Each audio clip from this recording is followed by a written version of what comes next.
Anh chọn đang chọn online đi được không? Mình online đây. Có nghe được mình nói không? Đang chọn online. Nghe à, thấy có nghe.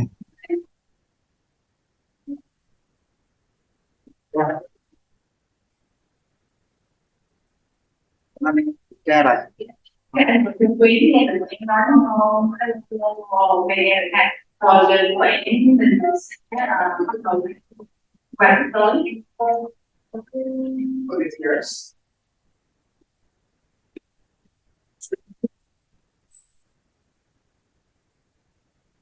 Mình nghe rõ chị ơi, nghe rõ.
Vì không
không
Giờ các bạn bây giờ thì tụi em tình vui.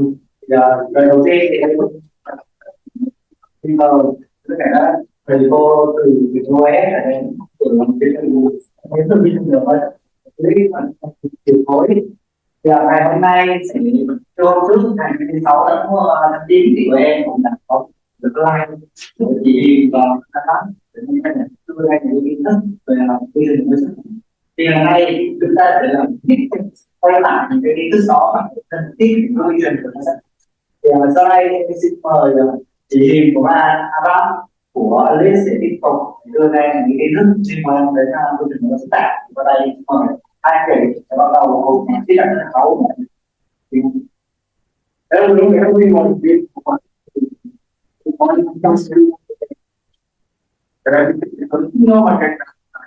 Name is Avan. Because I'm a Filipino learning and development consultant. I usually work in education and design thinking. I also serve as an ambassador and mentor for Unleash Innovation Lab, and that's the reason why we're here today.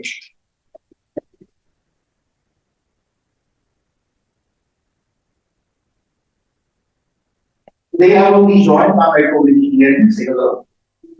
And Jennifer, she's coming much later, but she will be here today for the morning session as well. And for our first icebreaker, I'd like to ask everyone to stand up. Our instruction will be available on the screen in Vietnamese, but in case you have any, no worries, in case you have any issues with the translation, please ask us. So for this, you are one group. So 1, 2, 3, 4, 5, you're one group. 1, 2, 3, 4, 5, you're one group. 1, 2, 3, 4, 5, 6, you're one group. So for your group, I will give you an invisible red ball. And then here she is. Yeah. I introduced you earlier. So I will give an invisible red ball, and if I give it to someone, I say red ball, and Ian, if you receive it, you also say Red ball. alright, so since it's a ball, I can pass it to the person next to me, or I can also throw it. So from here, you have the ball. Red ball. Red ball. Red ball. And I will give the first ball to, what's your name, ma'am?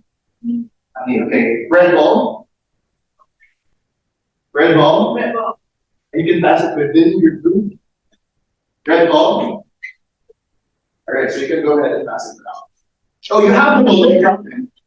You're holding a ball. You're taking the ball. Okay. No, only the person that I gave the ball to is holding the ball. So you have the ball, you don't have the ball. Okay? Who has the ball here? You have the ball. Okay? You have the ball. You can go ahead and pass it to your groups. Red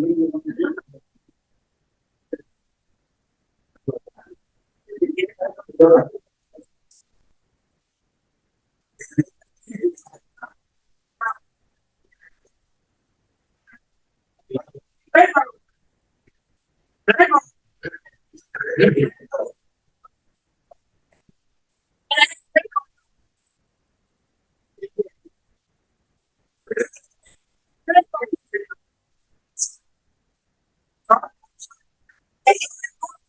Where's the ball here? Where's the ball? You have the ball, where's the ball? You have it again.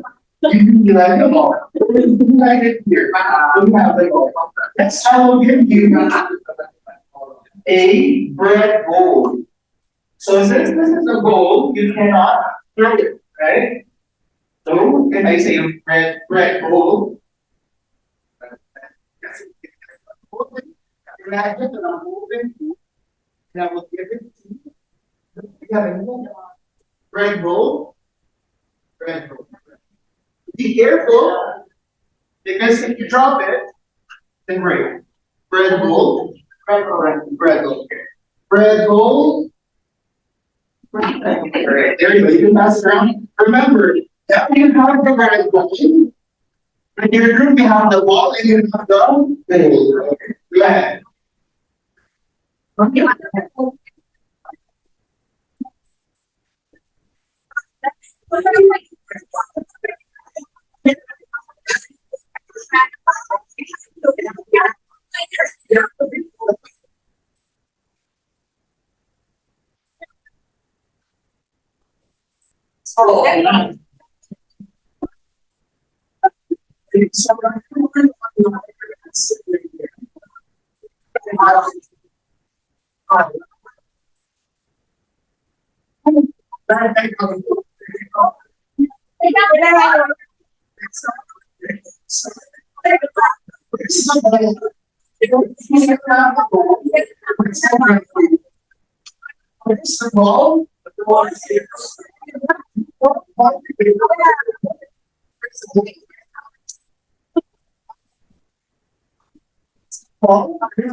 Next one, I'm going to give you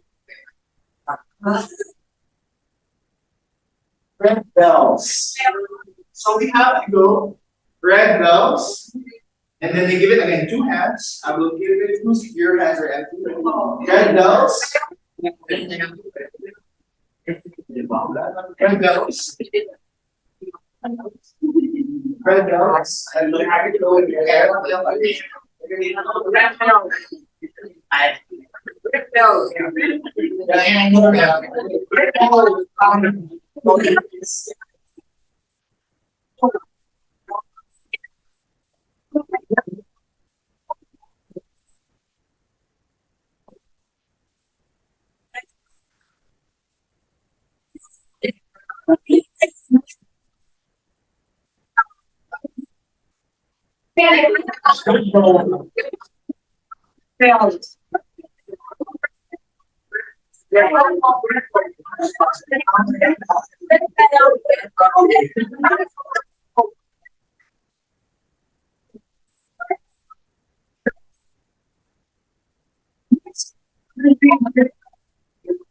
Somebody involved, the mother, the guys.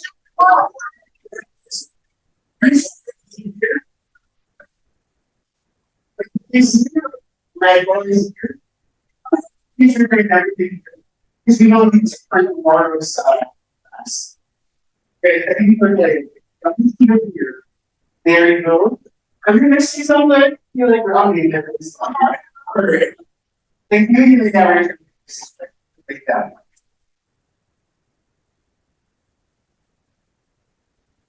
Here's what we could learn from that activity. Number one is be open, right? If I say that this is a red ball, you believe us and you're yes, this is the red ball because you're open to new ideas. Also, you trust the process. Maybe at first you're like, what am I going to do with the red ball? What is happening? But after a while, you got into it and you trusted the process. And number three, you supported your team. So when your teammates said red ball, you did not say, no, that's not a red ball, I'm not doing it. You supported your team, right? So these are the things that we wish that was happening. And thank you so much.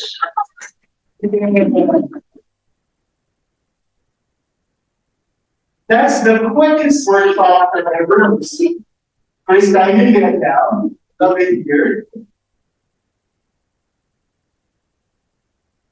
And we're back. Hello again. Take two.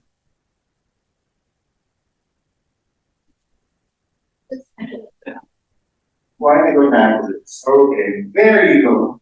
So those are the three things that I hope we can remember all throughout our journey. Because we understand that you know more than us. You are experts in your field. That's why you are mentors. And we're here humbly sharing our experience with the Unleash methodology. Because that's what we will use for this project. So even though we acknowledge that you are experts, we hope you can still be open. We hope you can trust the process. And we hope that you will support your team throughout this journey. We'd like to go back to the conflict framing template. Who among you here attended the webinar? Just one. Last, was it Wednesday? Tuesday, there was a webinar. So I think I promised that I would give dried mangoes last time, so I have dried mangoes in my bag. For the person who answered the question, I don't remember who it was. But you have to ask me for the. I hope it's you. Otherwise, it would really ask. And I have some trees from the Philippines as well, so we don't have some bakers. And again, during the webinar, we gave you an overview of the Unleash innovation process. We understand that you have a copy of this sent to you. And we'd like to go back to problem framing by telling you this story. So there's a village in Africa where women would fetch water from 2 villages away for 2 hours every day. So 1 hour going to the well and 1 hour returning to their village every day for 2 hours. A nonprofit organization saw this. So at the time, there was an education nonprofit organization working in that village. So when they saw the problem, they thought, we need to raise funds to build a well. So that's what they did. They built a well, but after 1 week, it got destroyed. So they built another well. And after 1 week, it got destroyed. So my question here is, can you guess who destroyed the well? Did you do it? No. Did you?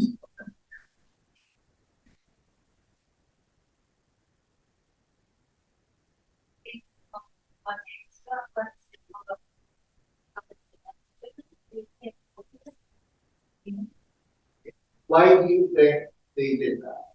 Because they are the online they do it, till on one day to another day for a long time. They have Okay. So let's see where at. Correct. It's the women who did this because they developed a habit, and also because those 2 hours are the time they spend to talk to their friends. So when they go back home, they have to do house chores, they have the kids, they have the home, but for 2 hours, they can just be with their friends to go out. So the nonprofit thought they're solving a problem, right? There's no water, give them water. But it turns out it's not even a problem. And this happens more usual or more common than you might think. Sometimes our delegates might think they are solving a problem, but maybe it's not even a problem for the people that we're trying to provide a solution for, or for our users. So this is the reason why we want to encourage our delegates to look at the problem first and understand the problem and make sure that we involve the users. What's the translation that we use for users in our problem framing and in our solution? Thank you. Remember the embracing infant warmer example. I will just recap the problem. Each year, 20 million premature and low birth weight babies are born. Traditional incubators are expensive, and most hospitals and clinics in low and middle income countries do not have enough incubators. After going clinical, they found out that premature babies don't make it to hospitals and were born in rural areas, and some babies are born in homes without access to a stable supply of electricity. I gave you this example, you remember, clinics and hospitals need more affordable incubators because not many people could afford the limited incubators of people. It follows the template. User leads to user's need because of insight. So this is what we want to get from the delegates. But in order for us to help them, we need to know how we can improve the problem statement. And you said, and I speak perfect Vietnamese and speak Vietnamese now, as you can see. The first thing that we said is that the users are not specific. You only said clinics and hospitals, so it could be more specific. Another thing that you said is that the solution already talks about, or the problem already talks about the solution. So we hear this a lot. Let me give you another example. Oh, they need to sell online. They need to have a platform to sell online. That's not a problem, that's not a need. That's a solution, right? Selling online is the solution. Same here, they need more affordable incubators. That's a solution. And what happens if at this early, they're only thinking of the problem? What happens if they already have a solution when they're just starting? What's the risk there? What could go wrong? You may answer in either English or Vietnamese or Filipino. Maybe you speak Filipino. So the question here is, if in the very beginning, before even studying the problem, your delegates, the teams assigned to you, are already talking about the solution, what could go wrong? Anyone from our online participants as well? Let me repeat it for you and hello. Again, the question is, if at this early, the teams are already talking about a solution within the problem, what could go wrong? Do we have any answers? You can chat, you can type your answers in the chat box.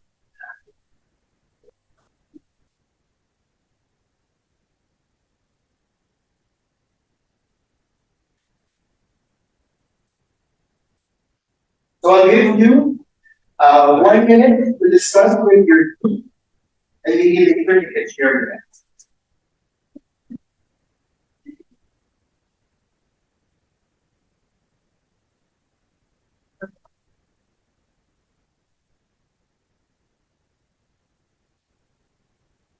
Right.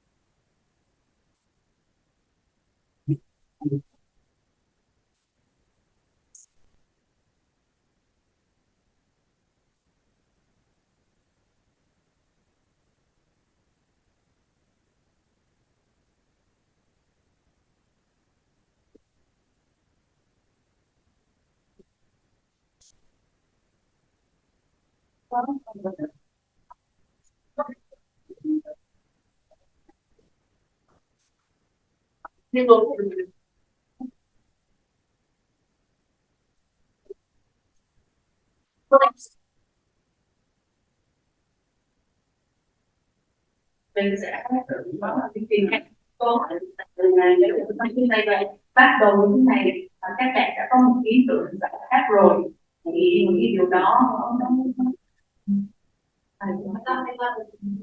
để có là có cái hậu quả như thế nào.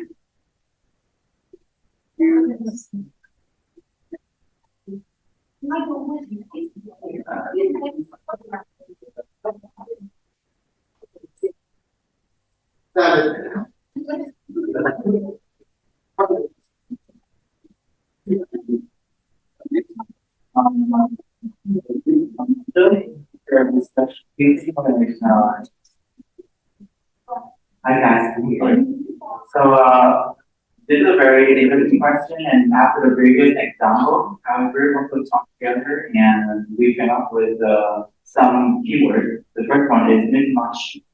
It's like solution and problem is just like selling and buying. We're giving a solution that doesn't match with the demand of the beneficiary. So mismatching is a waste of material and resource. And based on the previous example, the well could be a source of water for the whole village, but in different contexts. But in that village, specifically, the demand of the user, they want more free time for relaxing. So I guess the solution should be adapted culturally, maybe sometimes religiously, or based on the situation. Great. Thank you for that. As an individual speculation, because sometimes it's growing. Sorry, go back to the example of the one. Because of the unit, it needs the free time to come together. So you go straight away to supply the convenient water is an appropriate to make it's an appropriate. Thank you. Thank you for that. We have any benefits of all that you're discussing. And when you want to share again, you can answer either English or in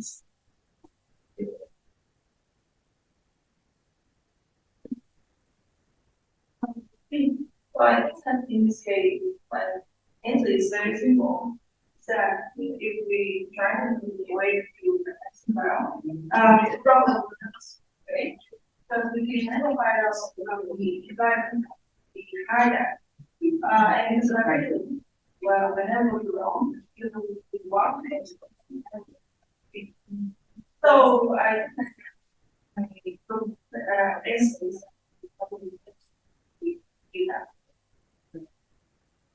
Thank you so much. Let's hear that. Yeah. So the end will be have to forward there will be a mismatch between the problem and the solution because we don't understand the problem. The solution might be inappropriate. And from this group, we're not looking at the root cause of the problem, so we may not be able to solve the problem. Before we move on, we'd like to share one answer from an online participant. It's so mentor, but it said that team is like a root cause. Thus, we dive into the how for the proposed solution instead of the why. This means risk of reading the wrong cause. Okay. Thank you. So instead of asking the why, if we move forward or if we start with a solution first, we're just asking the how.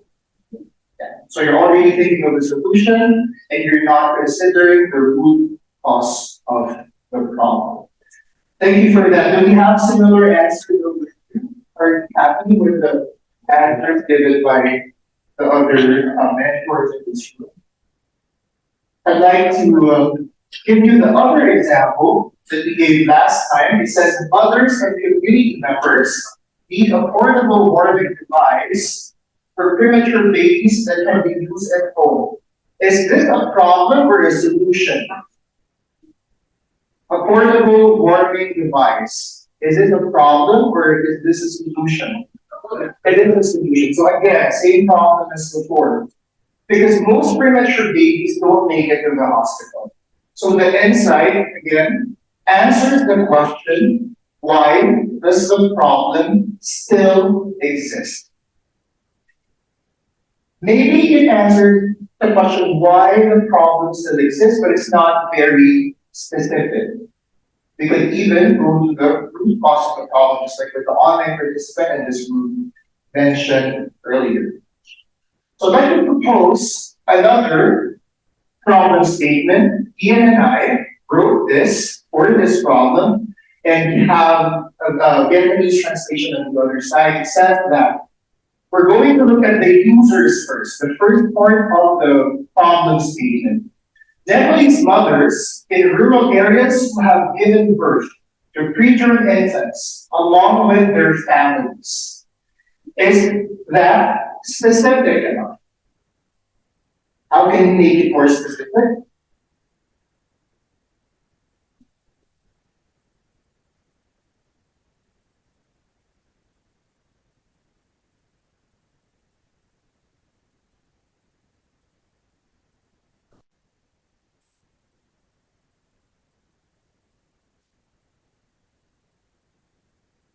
Okay, so that's one way of looking at it. The answer here is that we need to think of the babies. I agree with that.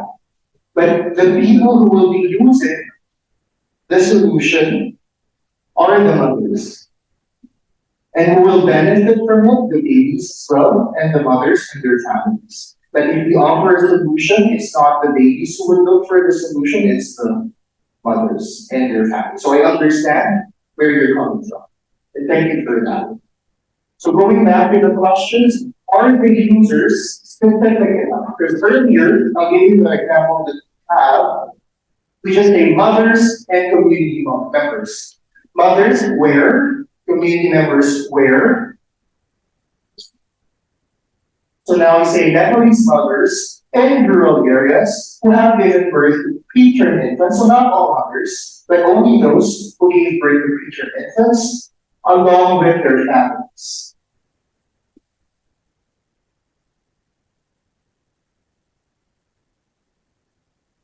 Do we talk about their income level? Will that be different? If the solution is, if the problem is the incubators are too expensive, do we talk about their income levels? Yes, so it might be a good idea to add that. So Nepalese mothers in rural areas from low-income families who have given birth to their infants along with their family. Will that be more specific? Okay, so that's what we want to hear from our candidates.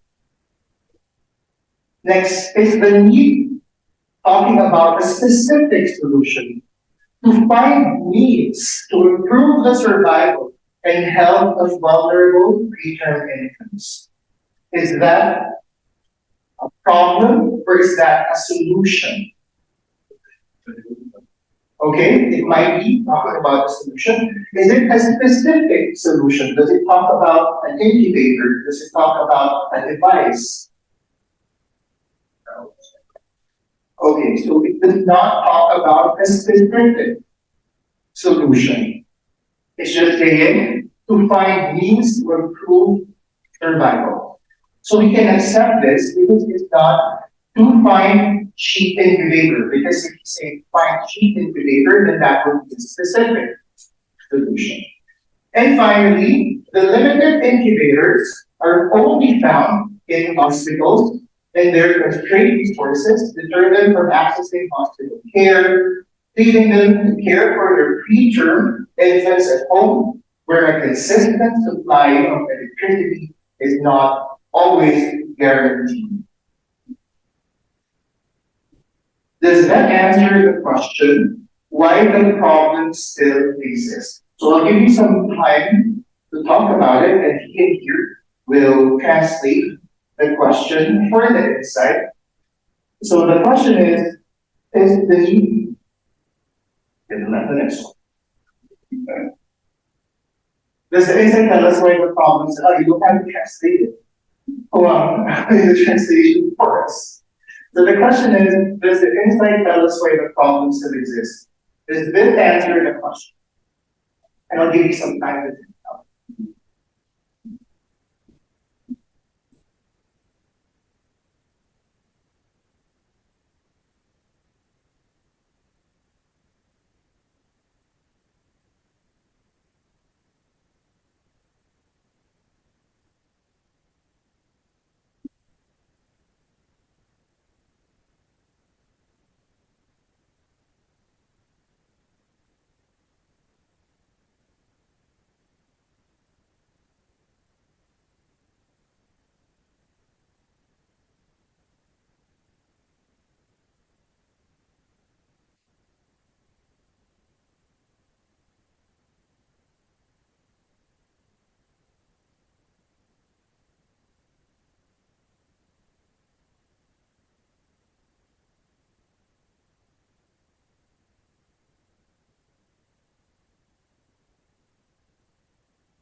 Yes.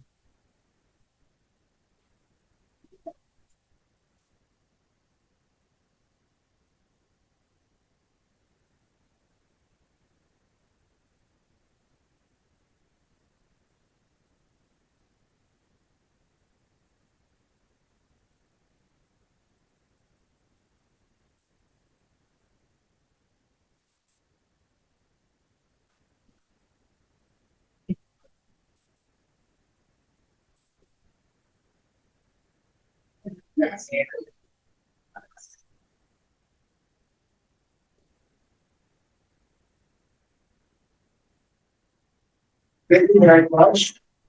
If you have any answers from our online members, again, please let me know. Otherwise, you have one answer from here, so I'd like to ask everyone, please pay attention to what's your name. My name is Anne. Share your answers. So do you agree? Or do you, so yes or no, do you think this insight answers the question why the problem still exists? Yes, I believe that I agree that this insight can answer the question why the problem still exists. So because this insight includes the difficulties from the hospitals, so the shortage of the facilities and also the difficulties from the mothers, the families, and they don't have like enough means to make it to the hospital. All right, thank you for that answer. Let's be very happy. Do you want to add to that, or we're happy with it? Do you want to add more? Oh, we have one from our online participants.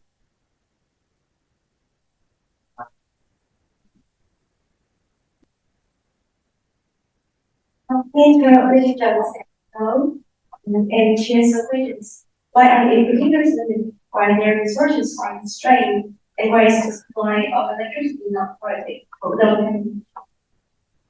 Those are very good questions, and they could hear us. Later, you will see the problem framing tree, right? Where you ask why, and you choose a problem that you want to address. If you dig deeper to the supply of electricity, that means you want to solve electricity supply and demand. Let me say that again. If you want to ask more questions on why electricity is unstable, that means what you want to address at that point would be the supply of electricity and demand. And you may not be the right person to think of solutions about the supply of electricity. So while there were more questions that we could ask, we could select a part where we feel comfortable that, okay, this is where I could make a difference. Because that's one thing that you have to ask. And that's okay, and thank you for raising that, for the mentor who shared that online. We have to ask ourselves as well, is this a problem that our delegates are somehow capable of advocating for or thinking about and making a solution? So that's an important question. So I agree that those are questions that are worth asking. For this example, we believe that this insight comes with more questions. However, if we stick to the question, does the insight tell us why the problem still exists? I believe the answer is yes. It does answer why the problem still exists. Are there more questions we could ask? Yes. But we will stop here because it already gave us an insight to why the problem still exists. The solutions that are available for them, they don't have access to it.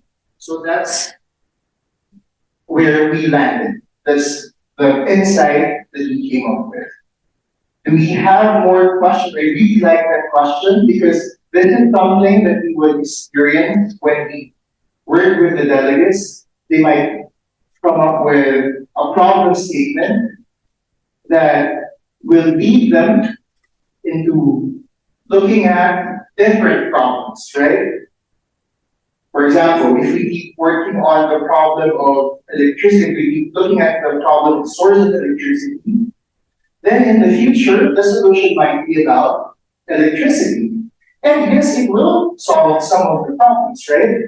But is that really the path that you want to take? So that's one important question to remember. Do we have any more, before we end, this is my last slide.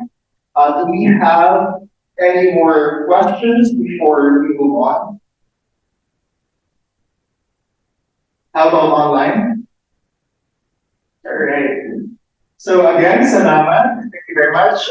Someone With that, please reach out to me if you have any questions. It's hello@abandonedreaders.com, or you can visit my website, abandonedreaders.com. Thank you so much.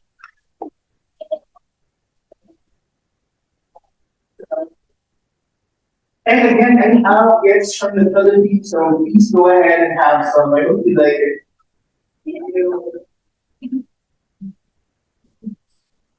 So for the next part of our workshop, we will have an activity. Let's give her a hand.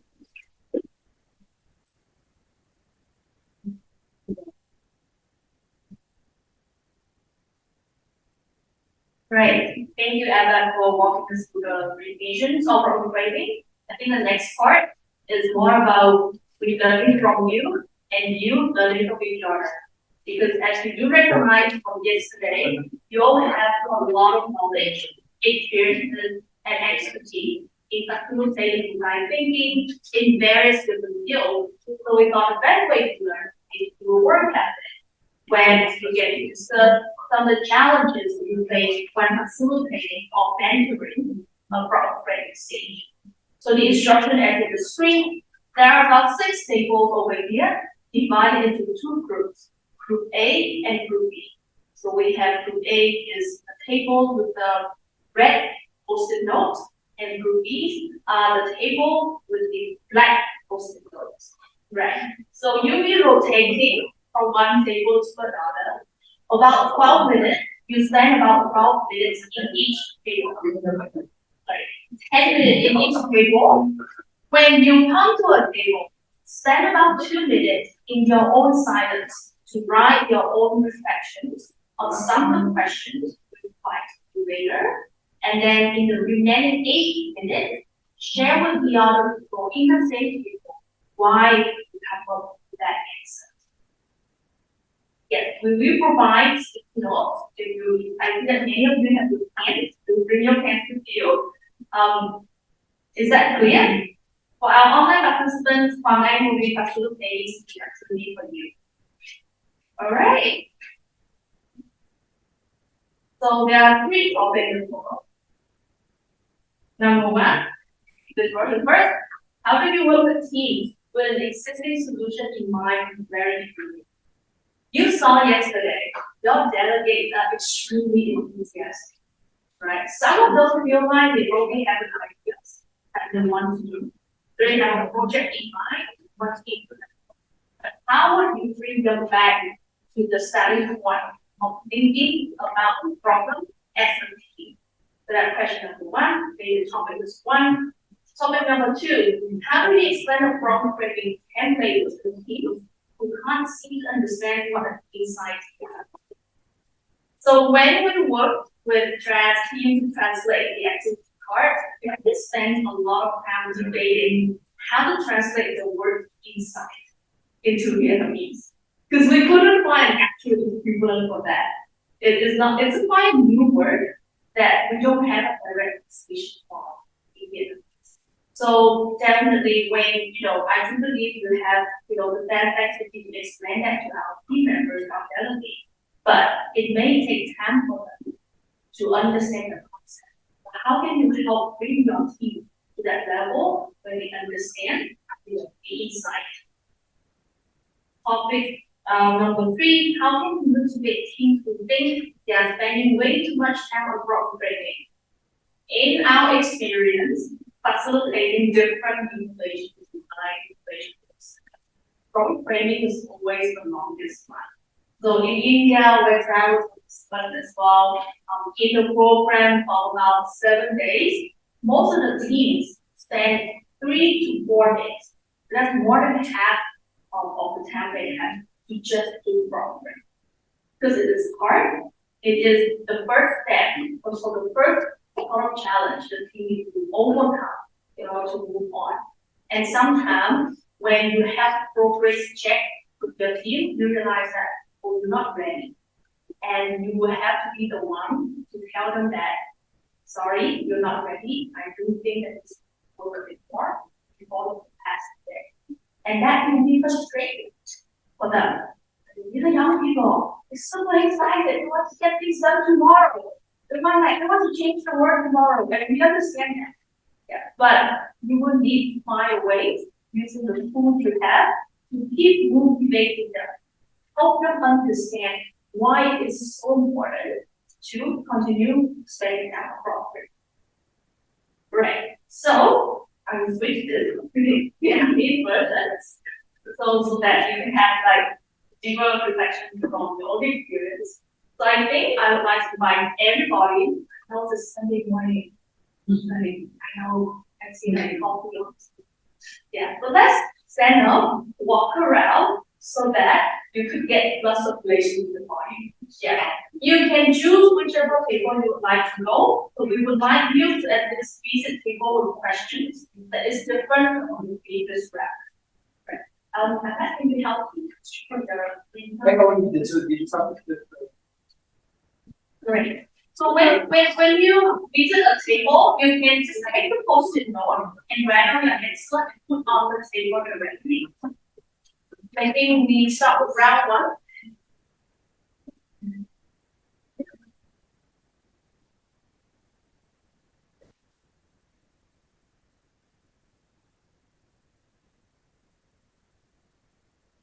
The first round start with Maybe you can play the background music.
You can write your answers in Vietnamese or English, whichever language of your preference. As long as File là tên File hả? là tên, dạ. À, rồi bây giờ mấy chị em mình thảo luận cái câu đầu tiên đi Dạ. ha. Tức là bây giờ nếu mà thành viên thượng nghị sĩ của team mình nói là vô là hào hứng, em có gì thấy vậy kể cho anh Phan với lại anh Huy nghe vậy thì tụi em sẽ thế nào? Mà cái này gặp thường xuyên lắm luôn á. Tại sinh viên của chị hay bị vậy á. Tức là họ chọn một cái vấn đề là vì họ đã có giải pháp rồi. Chứ không phải là họ chọn vấn đề là vì Tùng ơi, Tùng có nghe nói không ạ?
2 tháng 3 với 1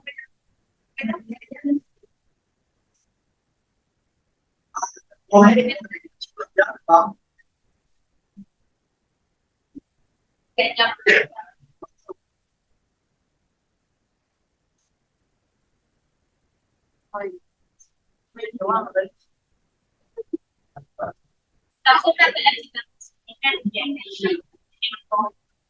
cái lúc đại chị quay khoảng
2 phút cho vòng đầu tiên 2 phút một hiện nay để thở lọc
Okay, number one is all of the studying going on. Right now, I'm going to invite you to stand up and swap table. So we can start round 2.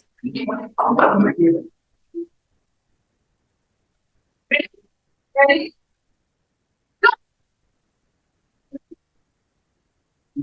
Go. We truly want you to move to a table you have not been to, so that you have a chance to answer questions that our different aspects of problem reading. So if you can, I know it's Sunday morning, mà trời sáng chủ nhật ai cũng ngủ. mời các anh chị đến còn một chút xíu, chị khó qua mấy cái bàn mình thấy một cái nha. Thì có cái thì muốn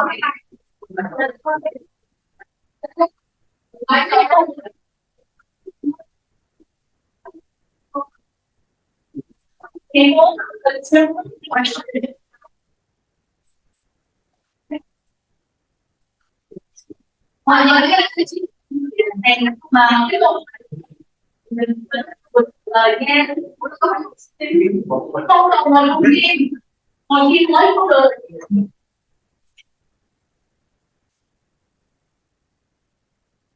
Hôm nay bạn còn anh vừa học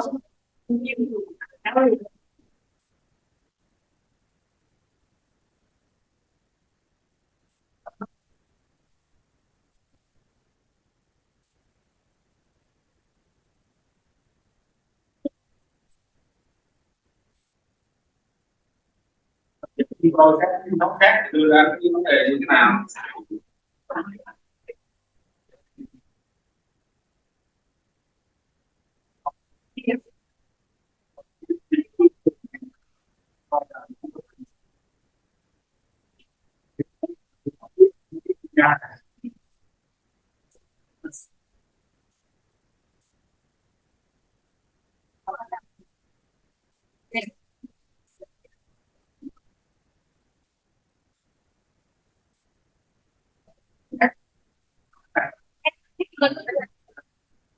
Kia.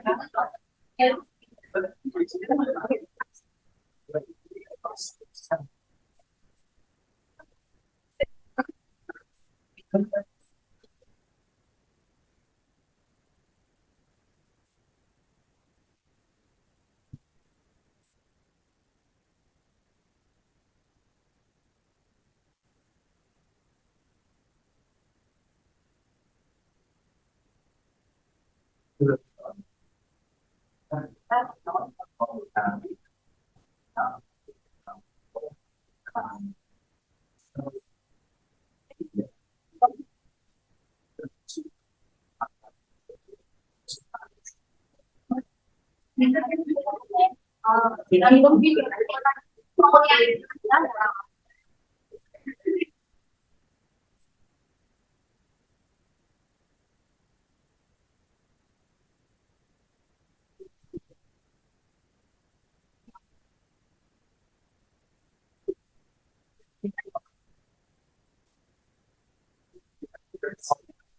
Không gì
cho không có cái chuyện mà có cái gì lý quen rồi có như là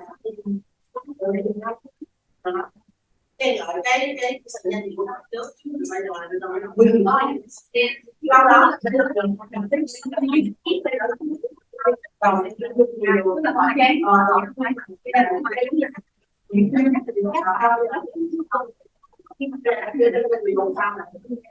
thì có thể làm sao tao sẽ có thể bị làm sao để cho tao không tao làm hai vai được không là vấn đề nó còn lại sao là làm sao ok thì đâu có gì tức là còn cái gì sai nó quay lại cái hướng của người ta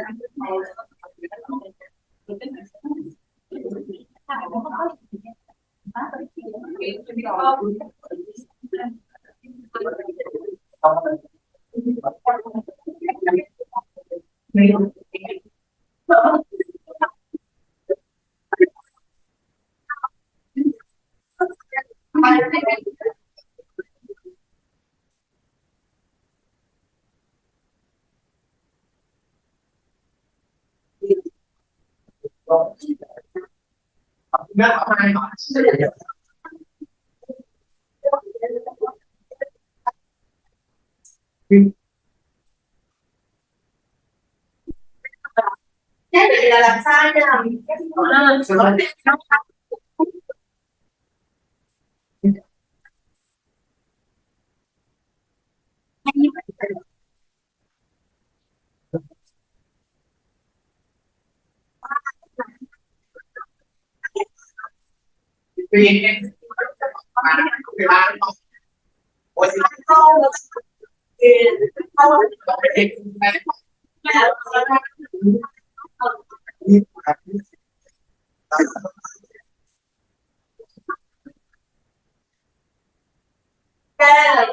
nó là mất việc khi mình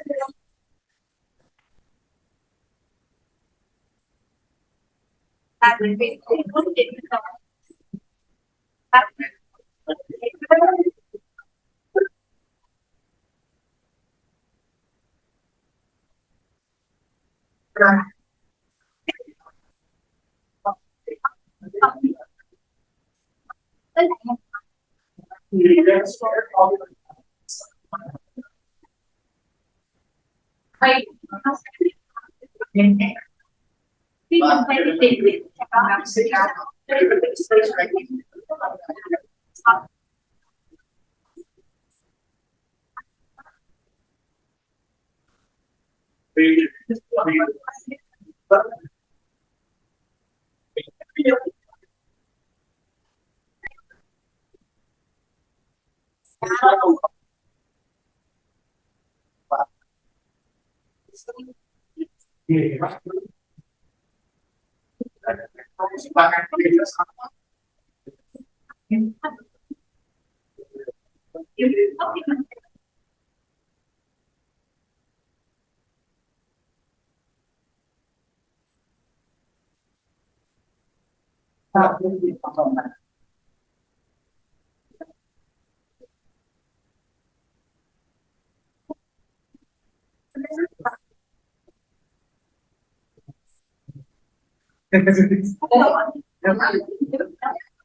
tìm việc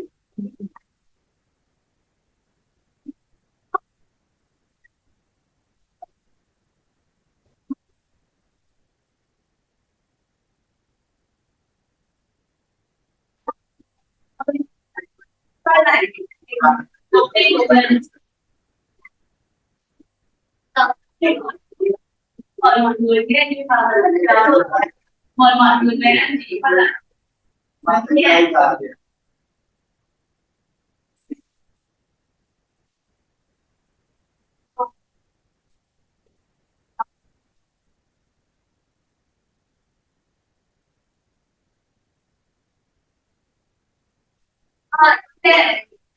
Tất mọi người tạo lập sôi nổi quá, làm việc có hiệu quả quá, nên mình nghĩ là mình không cần ra thứ ba. Nhưng giờ mình muốn nghe mọi người chia sẻ ha. Bây giờ trong vòng 3 câu hỏi số 1 là anh hỏi được các bạn. Câu hỏi làm việc với các nhóm cộng đồng như thế nào? Có anh chị nào muốn chia sẻ hay là muốn chia sẻ hay không? Có vậy.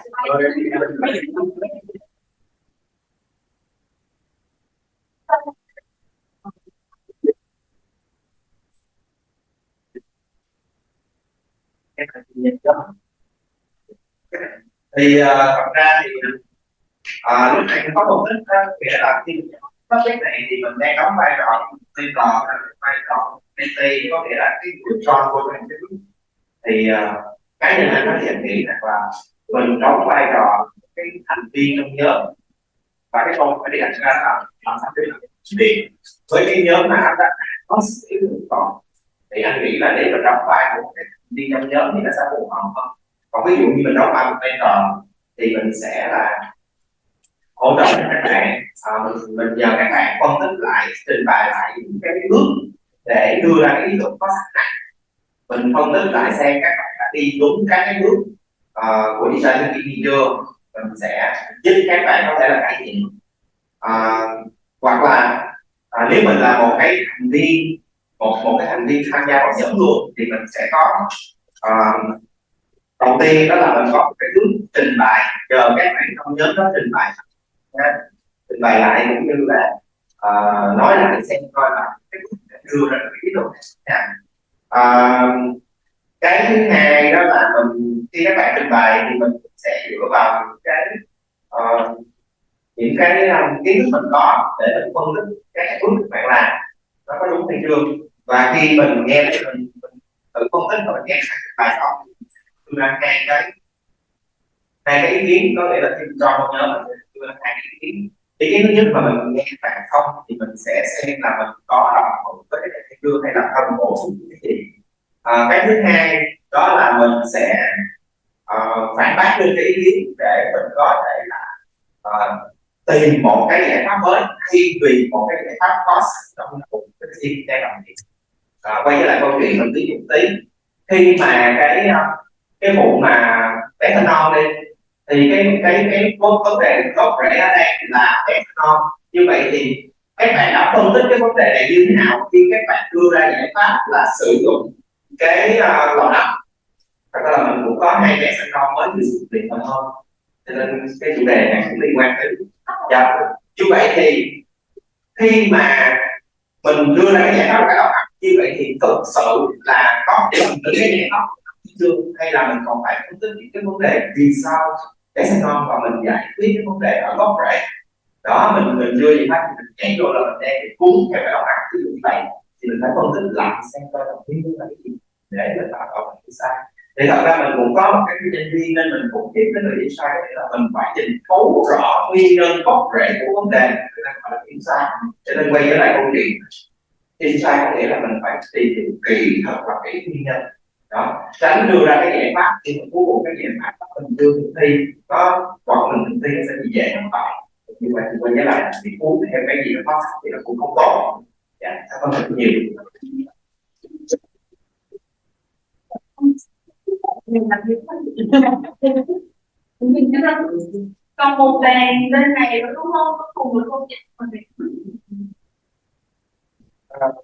Nó khi coi về khác coi thì khi làm việc với nhóm mà đã có sẵn giải pháp trong đầu thì nó có hai cái trường hợp xảy ra không, giải pháp sẵn trong đầu của những người ấy chưa làm và đã có vấn đề, thì nó cũng có thể có những giải pháp rất là tốt. Thì mục đích của chúng ta, của những người mentor đây là sẽ đặt câu hỏi cho nhóm cái giải pháp này nó có mang tính lâu dài hay không, nó có mang tính là áp dụng rộng rãi hay không, và nó có khả thi về vấn đề liên quan đến ví dụ như là tài chính, ngân sách này kia. Thì những cái câu hỏi tại sao và những cái câu hỏi mà như thế thì sẽ giúp cho nhóm nhìn ra được vấn đề phát sinh và những cái vấn đề nó có thể xảy ra trong quá trình áp dụng cái phương pháp đấy. Nếu nhóm nghiên cứu nhận ra được cái này nó có thể là chỉ phù hợp một vùng thôi, nó sẽ không có thể áp dụng rộng rãi, thì người ta sẽ chuyển hướng cái nghiên cứu nó khác cái, hoặc là cái này chỉ là giải pháp tạm thời, thì người ta sẽ đưa ra được những cái ý tưởng nữa làm sao cái nghiên cứu này nó có thể lâu dài.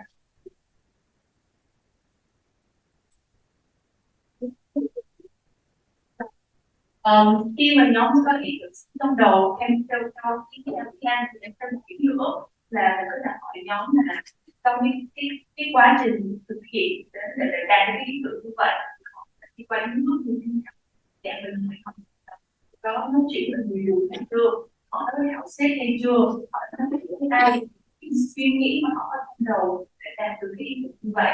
Thì trong cái quá trình nhóm trình bày lại với mọi người với mentor, các anh chị đã hỏi nhóm là các nghệ sĩ bày như vậy, cái quá trình mình đạt đến ý tưởng có chặt chẽ hay chưa, có thể làm thêm cái gì. Như là có một bạn online nữa nha, chị Nguyễn tham gia có chia sẻ rằng các nhóm có sẵn có sự hiểu chuyên vấn đề và đã học từ trước, nếu họ nghĩ là tốt thì mình sẽ quay lại nhóm có bao nhiêu người đã vấn đề nhóm thì để chất vấn lại và giúp nhóm xét học hơn, xét thử hơn vấn đề và nhóm đây thì sẽ là khác từ những nào. Cảm ơn chị Thị Nguyễn Thị Vân. Rồi mình quay qua câu hỏi thứ hai nha. Anh chị sẽ giải thích giai đoạn xác định vấn đề cho các chúng ta như thế nào để các bạn không hiểu rõ và khái niệm hiểu được hết tức là cái vấn đề insight. Thì các nhóm nào muốn chia sẻ hay không?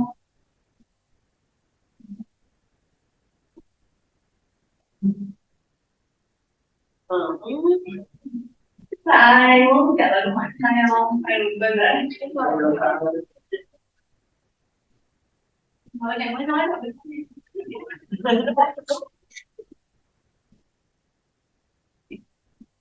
không ạ? Các em rồi em không nghe lời ca thì em thấy rất là hay rồi. Để cái chủ đề của giáo dục vừa khi mà nói có một chút liên quan đến cái chủ đề của nhóm hai chúng em. Thì em cũng xin phép một cái ý kiến thôi ạ. Thì với cả nói ở cái câu hỏi thì nói hai đúng bạn thì cái vấn đề là cần làm thế nào để cho người ta nhìn nhận được cái vấn đề là phải tìm hiểu ra được cái nguyên nhân từ lý do nội tại của cái việc phát sinh cái vấn đề đó ạ. Thì ở đây để cho mình biết là chúng ta cái tức là ba phần ba ngồi các bạn bảy chín ạ. Thì nhiều khi thông thường khi mà mình sinh viên thì các bạn chẳng hạn nhiều khi người ta nghe một cái chủ đề gì đó người ta sẽ đưa ra người ta nghĩ là cái vấn đề phát sinh từ cái chủ quan suy nghĩ của người ta, thì như thế thì có khi là nó sẽ không được sách và không được đầy đủ, có phần đúng ạ em, nhưng có thể là nó sẽ chưa được đầy đủ. Chính vì đó là họ cần phải làm sâu thêm vào để mà họ có thể tìm ra được cái sự chỉ của cái thằng pháp. Tại vì cái mục đích của chúng ta ở đây là chúng ta cần xác định được đúng vấn đề để đưa ra được sự cái giải pháp. Thì nếu mà cái vấn đề của chúng ta nó chưa đủ thì cái giải pháp của chúng ta sẽ chưa phù hợp.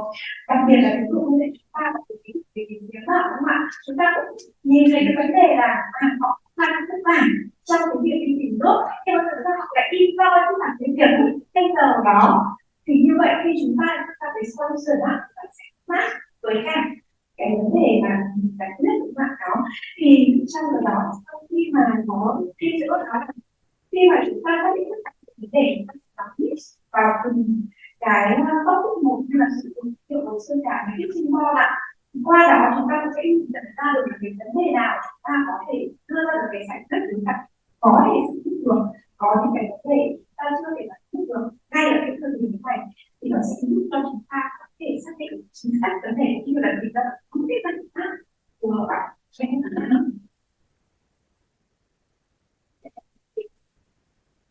Thì mình thêm một chút lưu ý nha, ngoài cái mô hình fishbone mà mình đã đề cập thì trong cái tập tài liệu mà các bạn liệt sĩ sẽ nhận được cũng có một cái gọi là cái cây vấn đề tree, nó giống với fishbone nhưng hơi khác một xíu bởi vì nó đi theo từ trên xuống dưới, nên là các bạn thể hiểu được là cái cây, cái cây đúng không, cái cây cái lá, rồi mình có cái rễ, cho nên cũng có thể sử dụng cái động tác gì đó hướng dẫn các bạn tìm đến cái insight phù hợp hơn.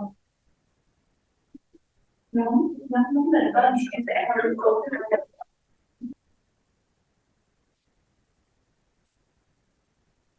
Xin chia sẻ thêm thì cái này cũng có sự hiện đại. Thì cái quan trọng của cái chỗ này là vấn đề sinh viên hoặc là các người làm cái dự án, các bạn đôi khi không hiểu được cái kỹ tay. Vì khi mà mình yêu cầu các bạn tìm hiểu các cái vấn đề thì các bạn sẽ tìm rất là nhiều nguồn khác nhau, các bạn sẽ có rất nhiều số liệu. Thì ở đây thường là các cái fact, các cái data trước đó có chia sẻ thì rồi bạn có thể survey khi chúng ta sẽ cho bạn không trả lời vâng thì cái câu mà mình viết cho các bạn đi đến kiểm tra đó là câu hỏi là what does it mean, các data đó, các fact đó, câu trả lời đó có ý nghĩa gì với cái vấn đề bạn đang theo đuổi. Thì ví dụ như là về sinh trẻ sinh non, có thể các bạn tìm thấy số liệu là số lượng trẻ sinh non ở thành phố Hồ Chí Minh, Hà Nội, Dương, Lào Cai, vân, thì mỗi số liệu mỗi khác nhau. Vì vậy thì bạn thấy thì từ một số liệu này thì từ từ bây giờ các bạn sẽ có biết sai, các bạn sẽ tìm thấy cái vấn đề có ý nghĩa đối với bạn. Thì cái này là một cái chuyện cảm ơn chị.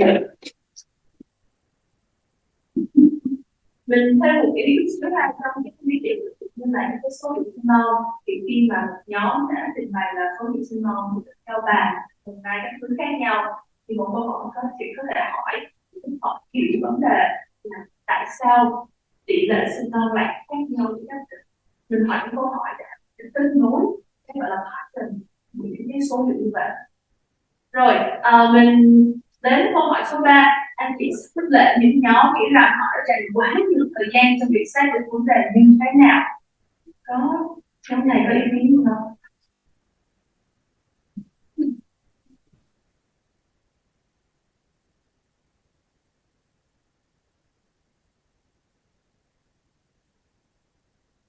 Ra là sai thì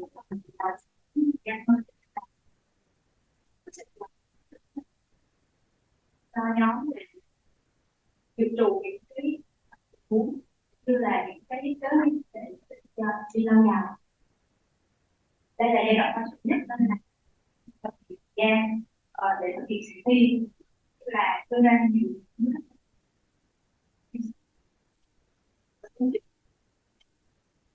mình thêm một ý là đồng ý với chị là cái vấn đề về cái vấn đề là programming bây giờ rất quan trọng. Khi mà nhóm nghĩ là mình là kém cỏi đi ha, mình làm việc quá chậm thì các anh chị làm việc rất là nhiều để rất nhiều việc cả rất nhiều case study thì có thể chia sẻ những cái mà case study cái là ví dụ thực tế cái công ty lớn như là Honda chẳng hạn, Toyota chẳng hạn, cái công ty lớn đã đi qua quá trình phát triển cái service và product của họ như thế nào, bao lâu, với quá trình họ cứ lặp lại như vậy để có thể thấy chuyện là trong vòng 3 tháng thực sự rất là ngắn. Nó giống như một cái gọi sao là not real life, right? We do it in the same state. So mặc dù các bạn có thể chậm nhưng mà cái chậm đó lại chắc, chậm là chắc. Mình chị và chị cũng tại vì các bạn đời hai anh em chia sẻ về nó với các bạn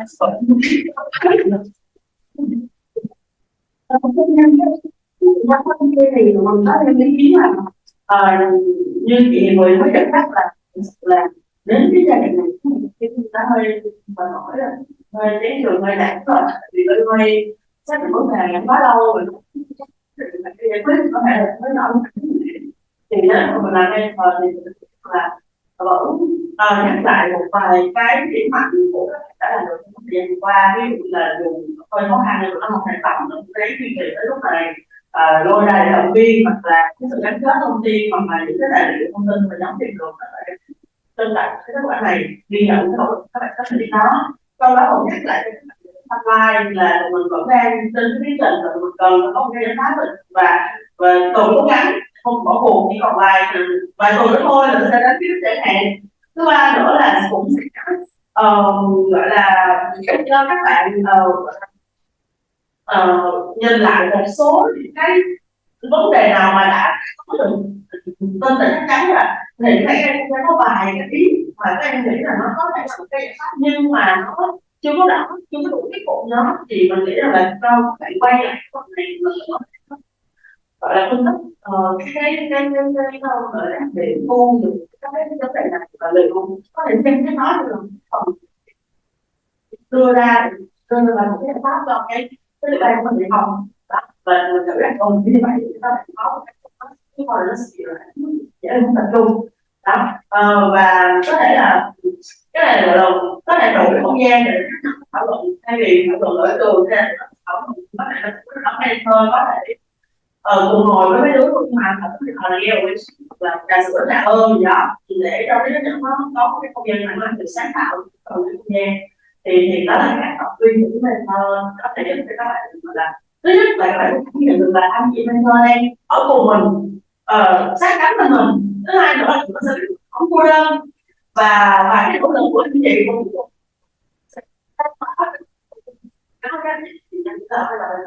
nó thay một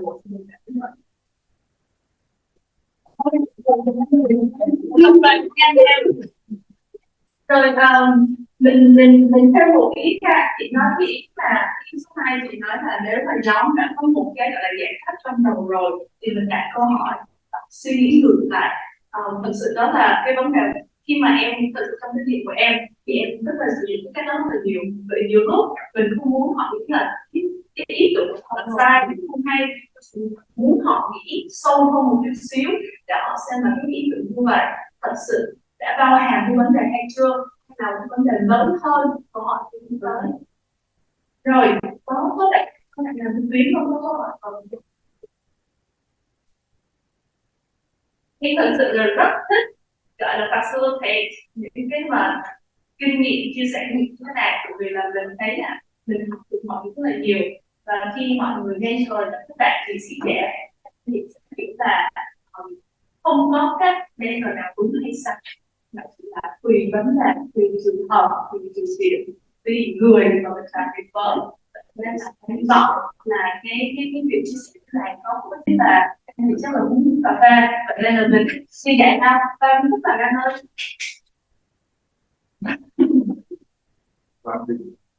Để chút xíu nhà mình quay cả không, để chút xíu mình chạy cà phê 30 phút. Rồi mời anh chị chạy ra cho 10 phút rồi đến 10 phút nữa quay lại.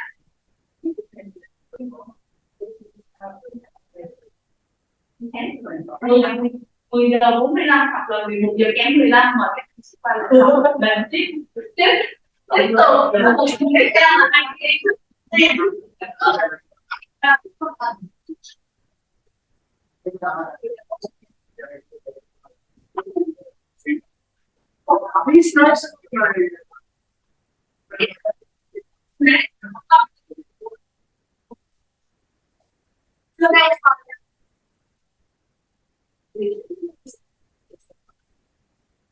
không thấy cho mình dùng cơm trưa với nhau thôi. Quá Hồi ra nào cái gì nó nhiều ý kiến quá hay luôn. anh không không đồng ý đúng không? Không, anh bảo đọc tiếng thứ ba anh đọc bớt lắm mà đọc cái gì rồi Đánh đấu cái đồ lại là bên là một mình người qua mình tất cả cái xin đây có có con mối đồ đồ ngon nhưng mà bớt không đó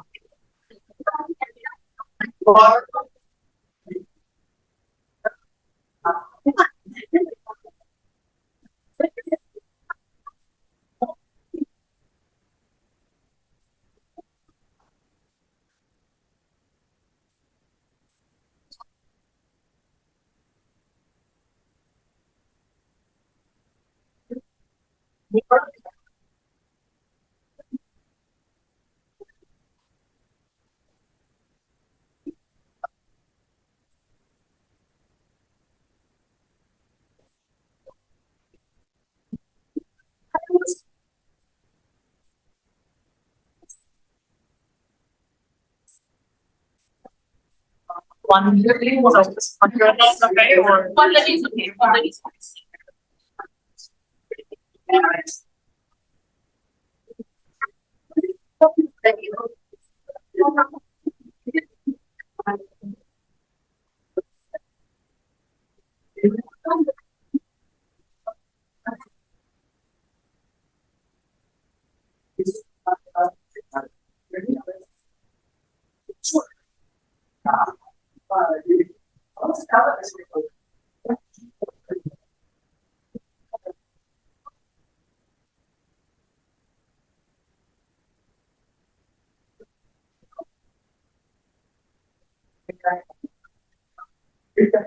việc tác dụng và cô và mentor để đi lên vị trí của hai của mình.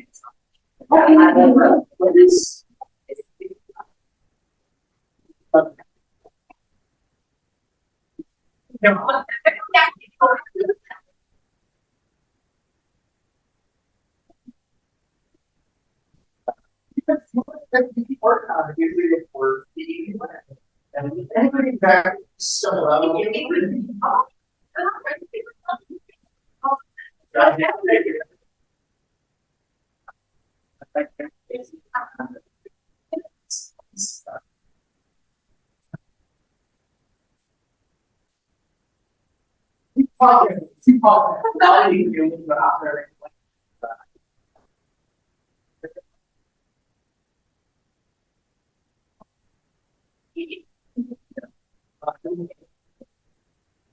Yeah.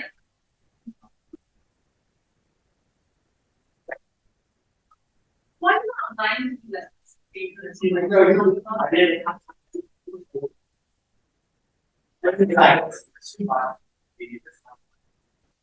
Well, it's good.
Yeah.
Giờ là khoảng 10 giờ năm năm là mời các anh chị trả lời các chuyện đồng tiền.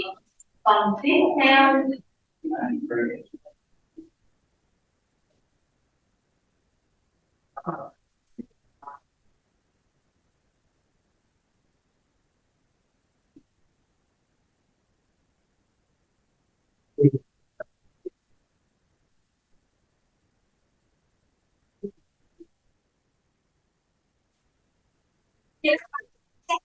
dạ thì nói là một số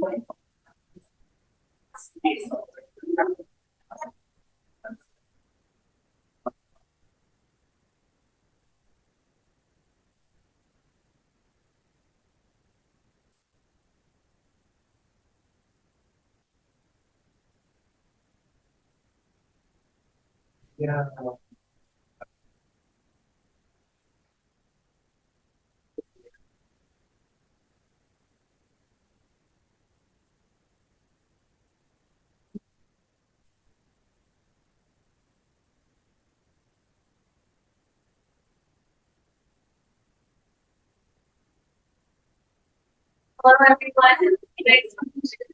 Hello. Hi. Hi, hello. Nice to see you this Sunday morning. My name is Jennifer, and I have come to get here today to help out with the next activity, which is on ideation, and the second and last part of the innovation process that we'll be working with at this time. To introduce myself briefly, my name is Jennifer. Call me Jen or Jenny. I currently work at the Ministry of Foreign Affairs of Denmark because I'm Danish and Canadian, and also Chinese. That's my language. You're getting speak to them. What do you thought about? No, I don't. No, I don't.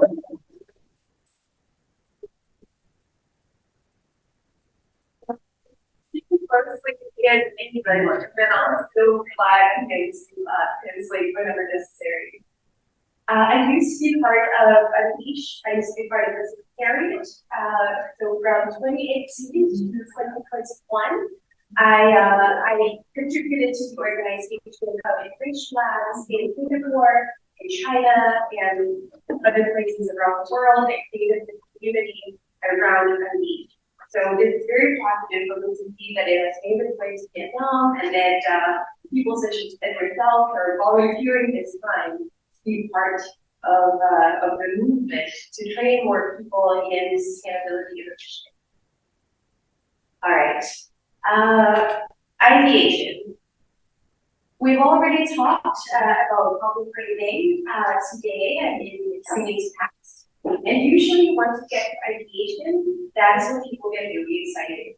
You'll see that with the participants who be working on the difficulties as well, is that for them, often public grading is the very difficult part, is the part where they keep having to go back and they keep having to think critically about the problem they're addressing. Ideation gets more firmly into the type of brainstorming, the type of innovation that people have done. Right? So often you'll find that the participants are more comfortable and excited about this part. Before we start going into this specific the processes of ideation, I want to give you a story and a case. So some years ago, in the city of Bogota in Latvia, there was a new mayor who had come into office. And he wanted to tackle, as one of the first things he did as mayor, he wanted to tackle the high number of traffic accidents in Latvia. He had consulted with many ministries, consulted with many experts, and they all said, you know, the main cause of the many traffic accidents is that people do not respect the traffic laws. People, you know, will not stop at a red light, regardless of whether they're driving a car or a scooter or they're walking. Everyone just kind of blindly walks into traffic. And if we can prevent that, then we can prevent a high number of traffic accidents. So he said, all right, well, I really want to work with this. And he asked a lot of people to contribute ideas, and now I will do the same. Individually, I will ask you to, in 3 minutes, write down on a post-it as many ideas as you have for how to combat this problem. Yeah? Don't make it too detailed, just write idea 1, this. Idea 2, this. Okay? And can you do a 3-minute cycle?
30 seconds.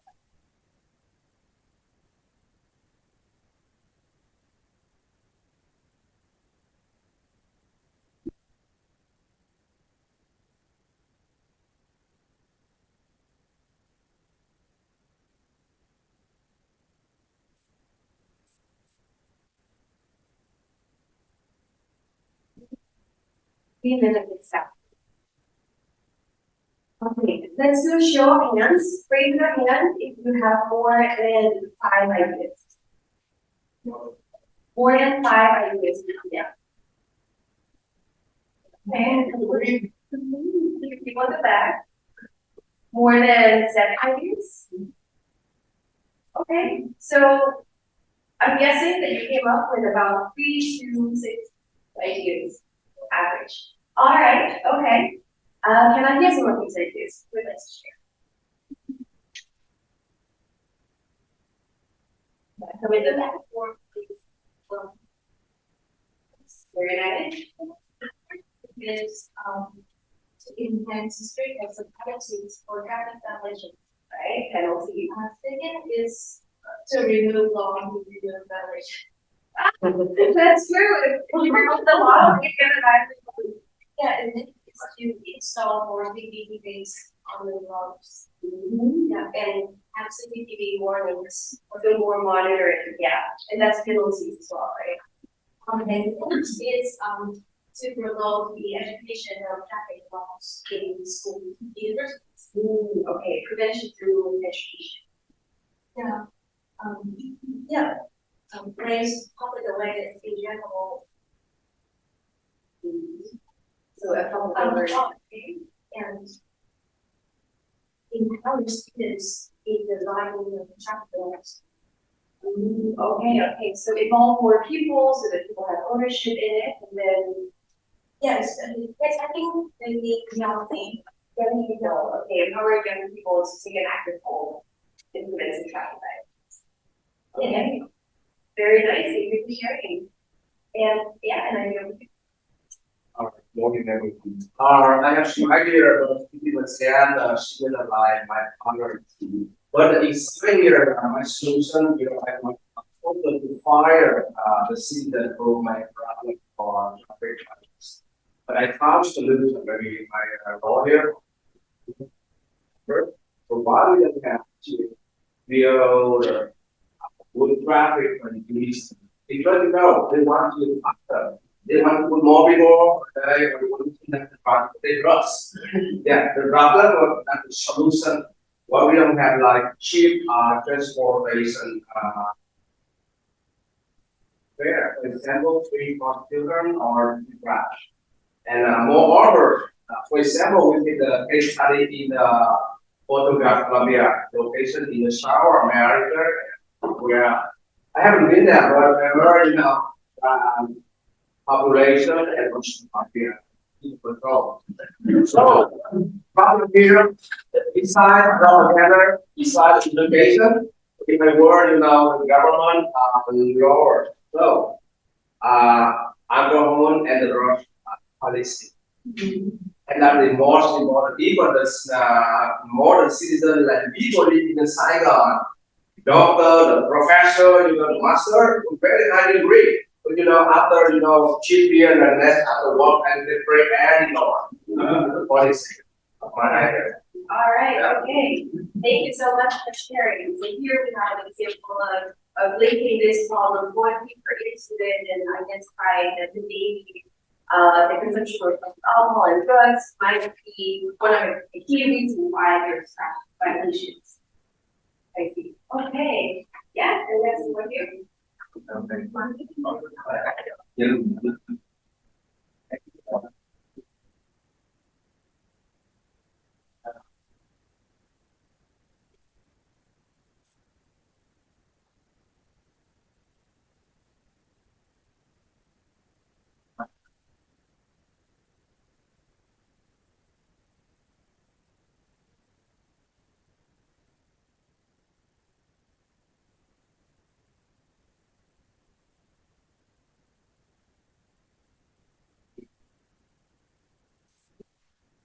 Okay. Arthur will. between cities and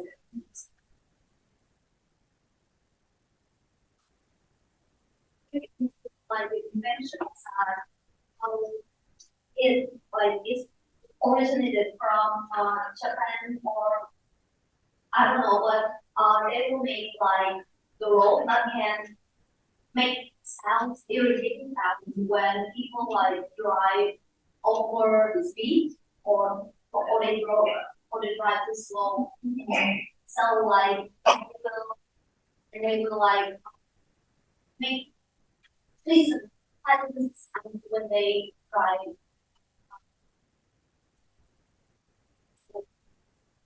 legal speed.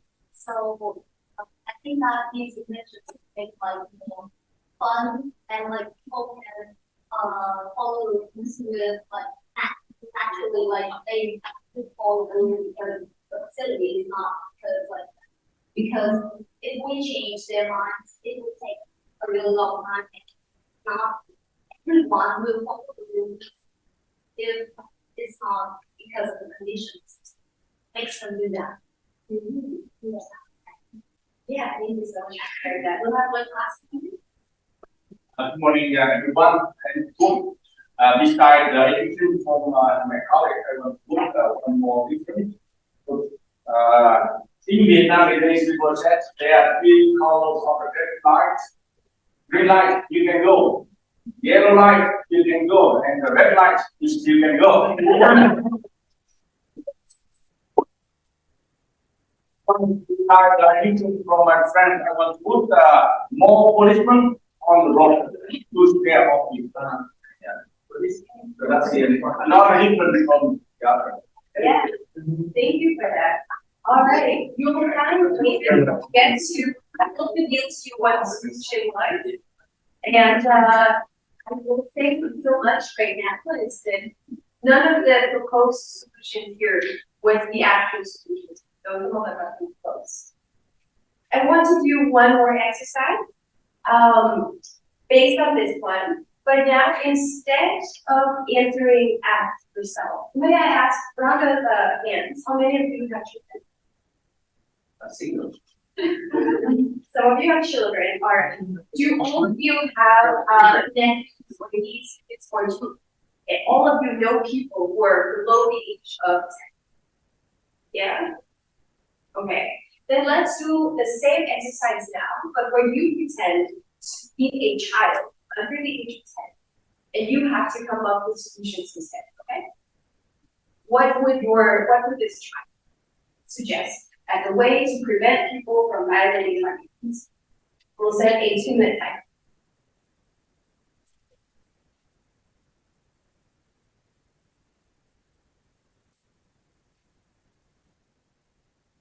Please do the same as you did before, right? In this middle.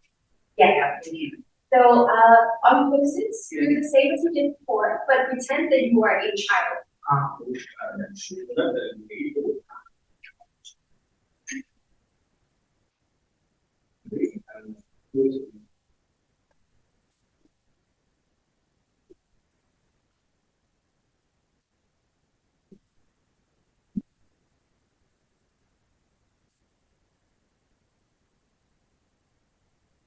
Cái hành động thứ hai là nếu làm y chang hoạt động thứ nhất nhưng mà các anh chị ví dụ là đối tượng là số trẻ 10 tuổi nha, thì đứa trẻ 10 tuổi sẽ nghĩ như thế nào, sẽ giải quyết cái vấn đề như thế nào.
Okay,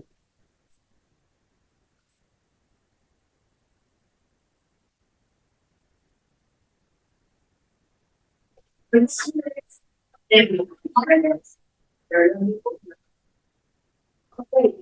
some new ideas. Would anyone like to share?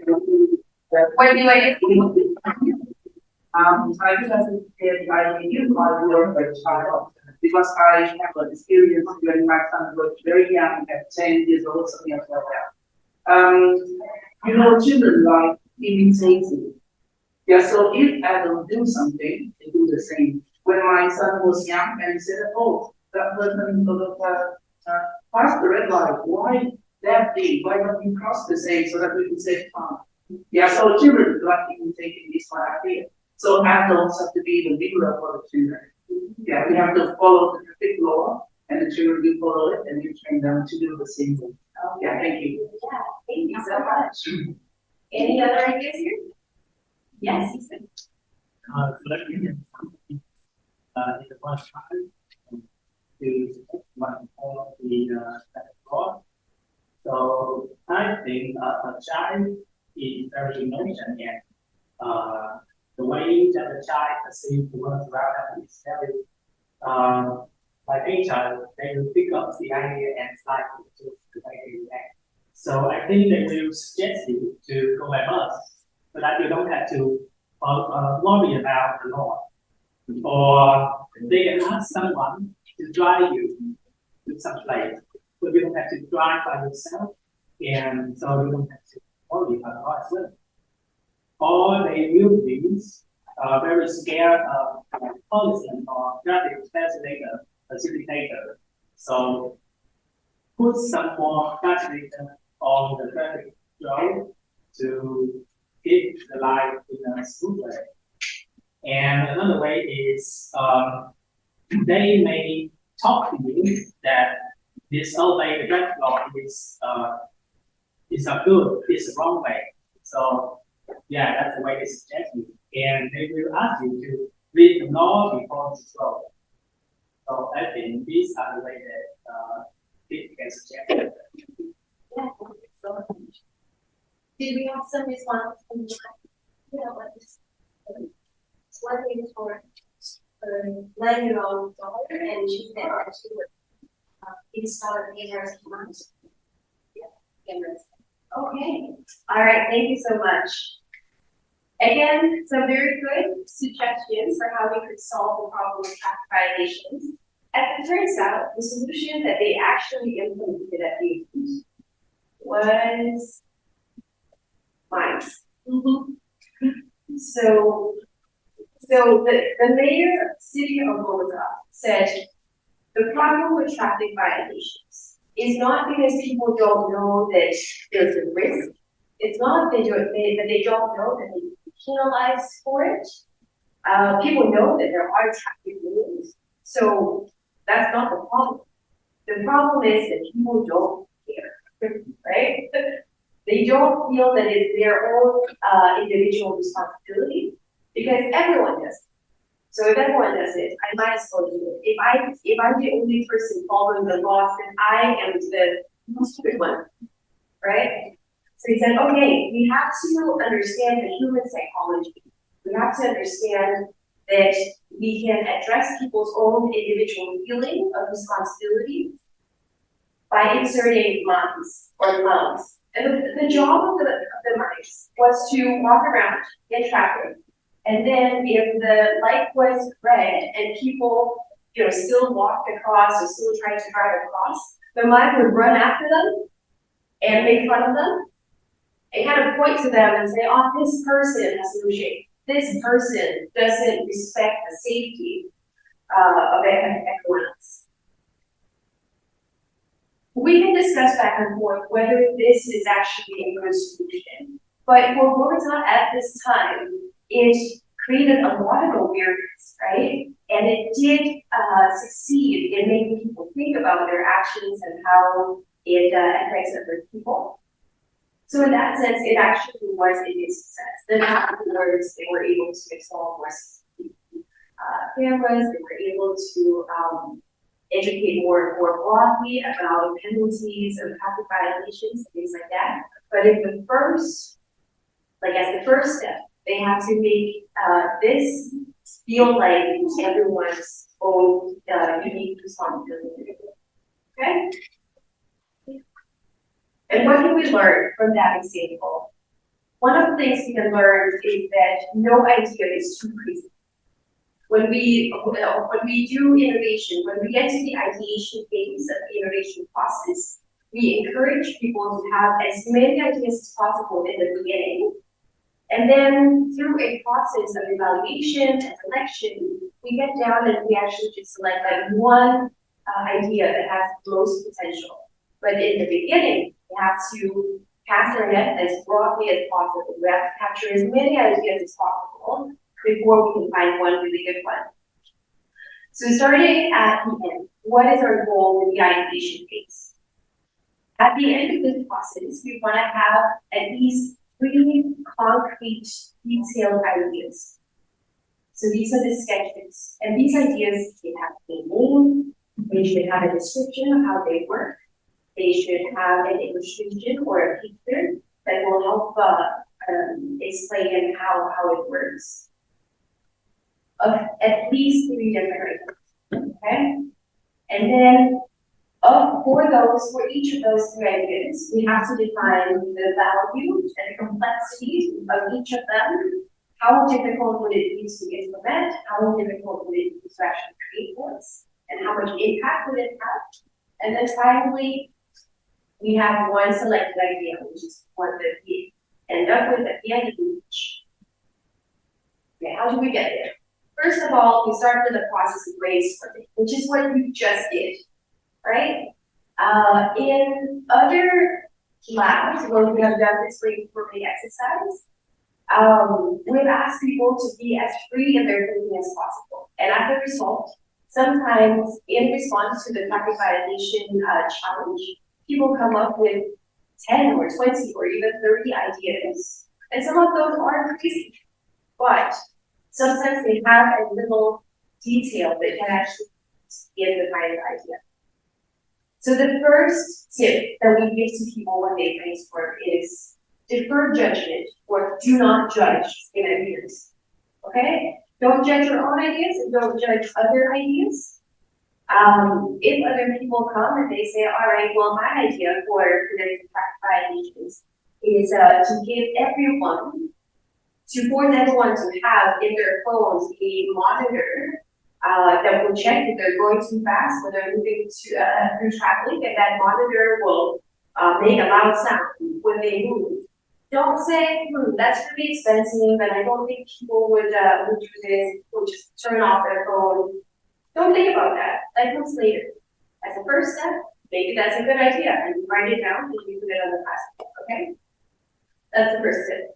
The second one is always say yes and. So if someone says, I think we should have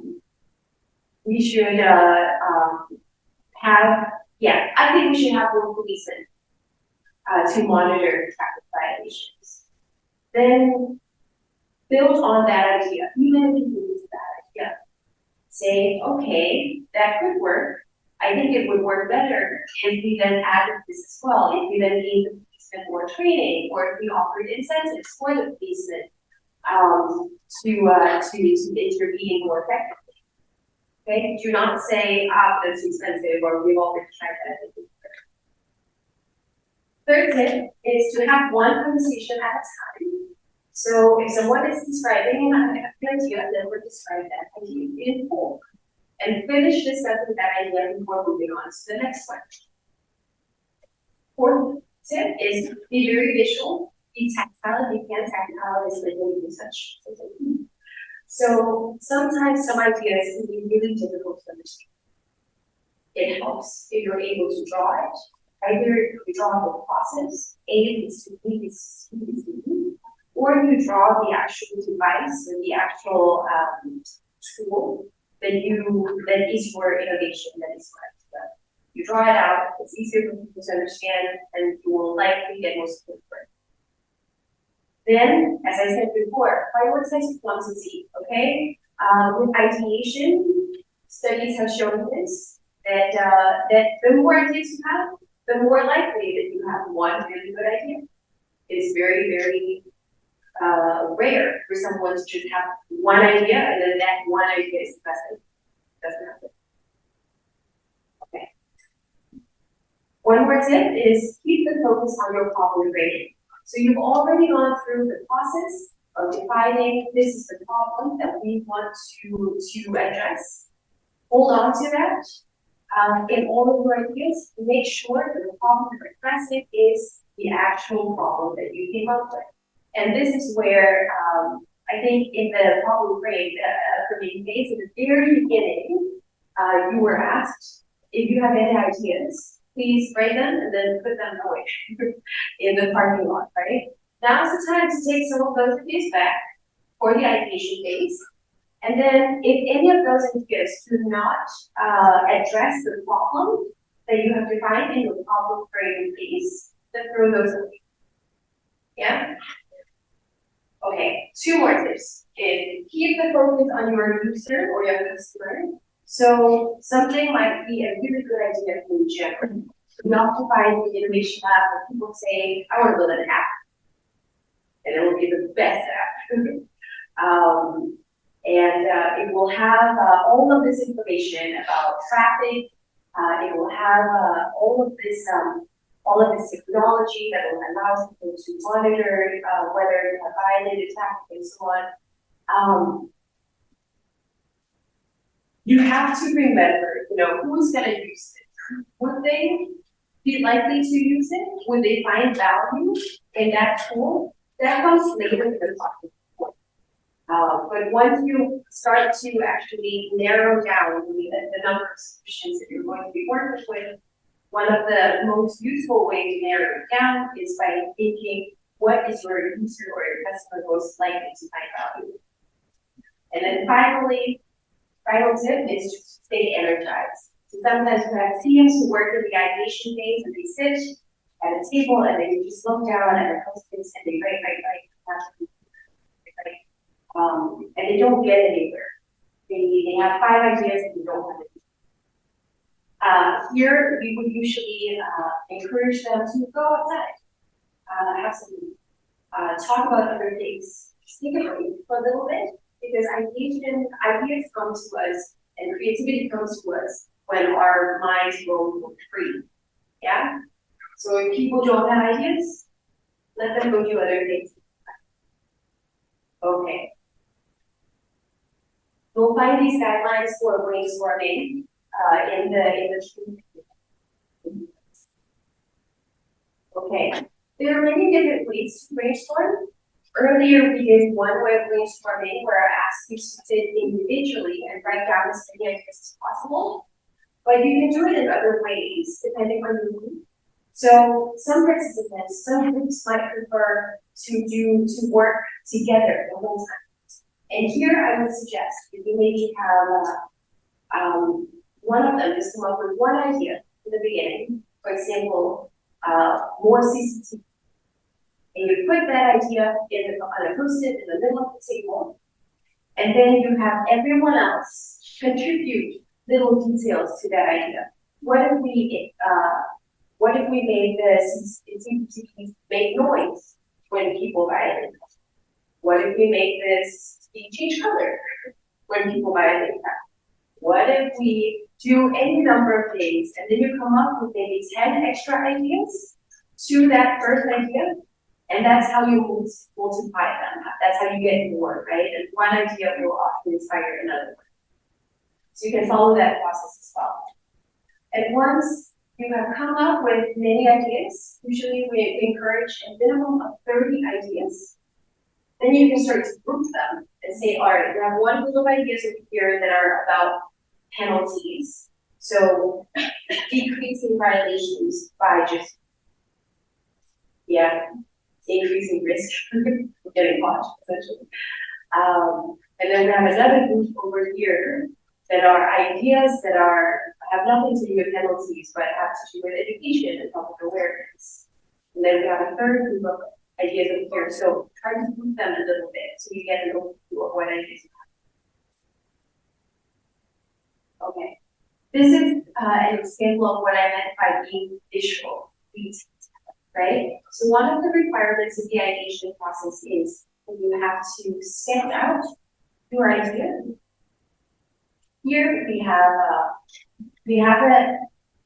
a visual example of a solution, and in this case, the challenge, the problem that the team was trying to address was how to track consumption for people. If people essentially, if you make people more aware of how they're consuming and whether they're consuming sustainably, then they will have a higher chance of actually consuming more, making more sustainable choices. So one idea is to give them a wristband like this, and that would be able to track consumption patterns. People have that information. It's a very complex idea, but it helps that they sketched it out this way, and they gave an example that's visual, and then they have a title, a tagline. They've written out the value for the user. They've written out the value for the organization that was creating the solution, and they've written out what impact this solution is likely to have. Yeah. If you have 3 of these, then likely you will be at a stage where one of your 3 ideas will be solid enough to move forward. And these are the execute cards. Again, you'll have them in your hands that explain that process and gives you the template. So they have all of the okay. Okay. I said before that you have to come up with as many ideas as possible. You have to prioritize quantity. But then how do you move from 30 ideas to 3 to 1? This is where things can get a little bit tense because people feel passionately about their own ideas. If you came up with an idea, then you support that idea and you don't want to give it up. It can be useful to plot them out on a graph like this, where you have on one axis here feasibility. So is this solution realistic? Can it be created? Do we as an organization or do we as a community have the competence or the capability of creating this solution? And then over here on this axis, you map out what is the impact, how much value would it actually create for society. You map out all of your ideas according to these axes, right? And then usually you would select the idea that is both realistic and has to be true. Something that can help in the down selection process as well is if you ask each team member to just either put a post-it or put a sticker on the idea that they like best. So you say to each team, all right, each of you get 2 votes. You get to vote for the 2 ideas you like best. Put your sticker on the 2 ideas you like, and then the idea with that is number of votes. Okay. If you have any questions, feel free to just ask them as we go.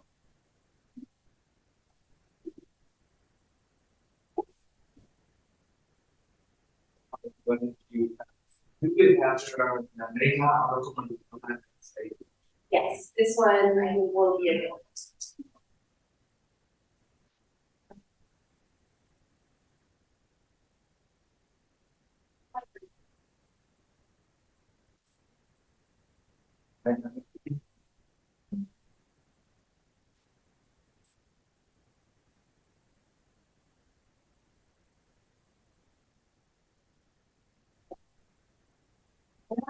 Take some time here now to talk about a theory of change.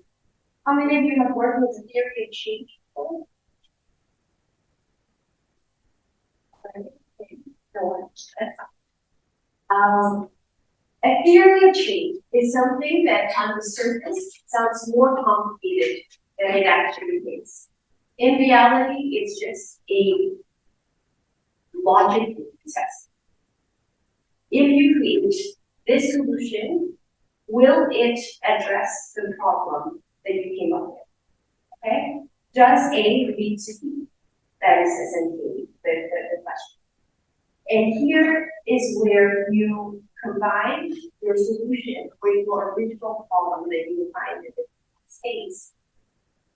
You say, if X happens, then Y will happen, and Z will be the result. Okay, so using the example of the lines on both sides.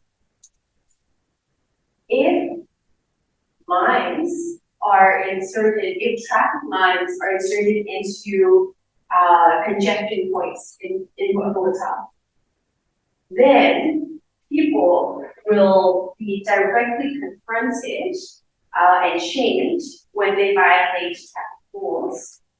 And therefore, they will be less likely to violate traffic rules. Okay, that is the result. So you can do that test with any solution that you come up with. There's another example down here. If more children's books are available in a child's mother tongue, so this is the solution, then literacy instruction will be more effective. It will be easier to teach a child literacy if the books are available in the language they are most familiar with. And therefore, children's literacy levels will increase. More children will learn how to read. Okay? It's, you go backwards, you start with your solution, and then you track it back. And you say, does this solve the problem that we came up with? Does it make sense so far? And the way that you can come up, the way that you work with the theory of change is you write out essentially, you write out your solution and you track it back. If you write your theory of change in one column here, and then next to them, you write your problem framing. You already have from the previous process, you have already defined your user, the need, and insight in the previous phase. And then in the third column, you write the solution. Okay? And what you do is with a pen in different colors, highlighting some different colors, you just underline the different elements of the solution, and you track it back and you say, this relates to the user, this relates to the insight you have identified, this relates to their specific need. So as to match solution and problem. Yeah? Does it make sense? The purpose of this exercise is that sometimes the solution gets a little bit too far away from the idea or from the problem, right? Some years ago at one innovation lab, we had a group that was working on a very simple problem. The problem they were working on was older people in their community were forgetting to take their medicine. Okay? And they wanted to come up with a solution for how do we get older people to remember to take their medicine. They came up with an app that would remind whenever they haven't taken their medicine, would show them exactly how much medicine. The app was connected to the pill box that would show in the app whether the pill box still had medicine in it or whether it was empty. And that was their solution. But through the process, through the ideation process, they had gotten very creative and they had thought, well, what if the app can also allow people, older people, to talk to each other and they can chat and they can message each other and they can share information. We can make it really social. It'll be like Messenger, it'll be like Facebook or Zello, but for older people. What about that? And they were really excited about this. But at the same time, it didn't address their problem, right? It got too far away. And suddenly they were focusing more on this social element of their solution than the actual problem of reminding older people to take their pills. And so they were asked to scrap the social element of their solution and go back to the original core idea that addressed the actual problem that they had. And that's what we'll be doing first of all. Again, these cards are translated already, and they're part of the deck that you understand.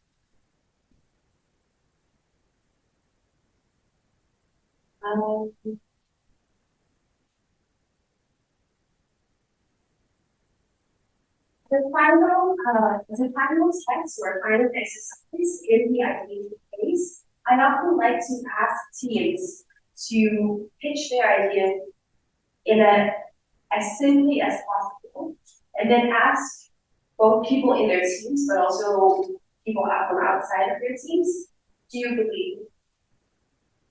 If I stood up here and I said to you, I think that based on this solution that the mayor came up with minds in traffic, based on that idea, I want to do the same thing in Vietnam. So I want to insert minds inside on traffic, and I think that will reduce traffic violence in the same way. Would you believe? Would you do it? How many of you think that this idea would work in the end?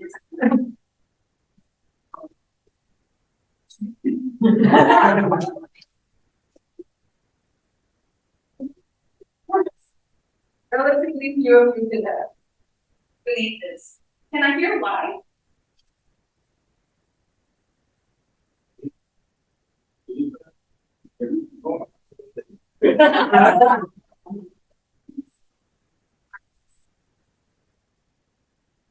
So I genuinely.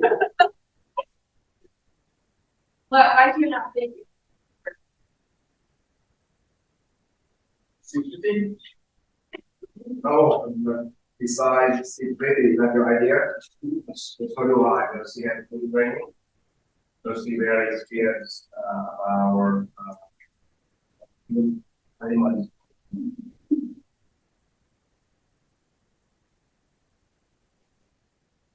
Well, maybe.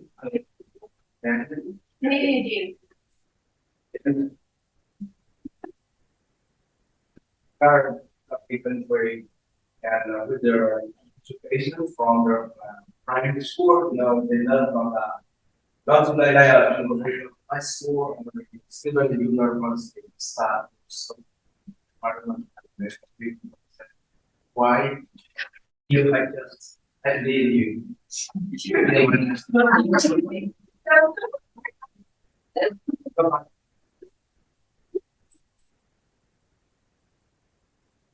Okay. All right, well, thank you. But I was talking more about the idea.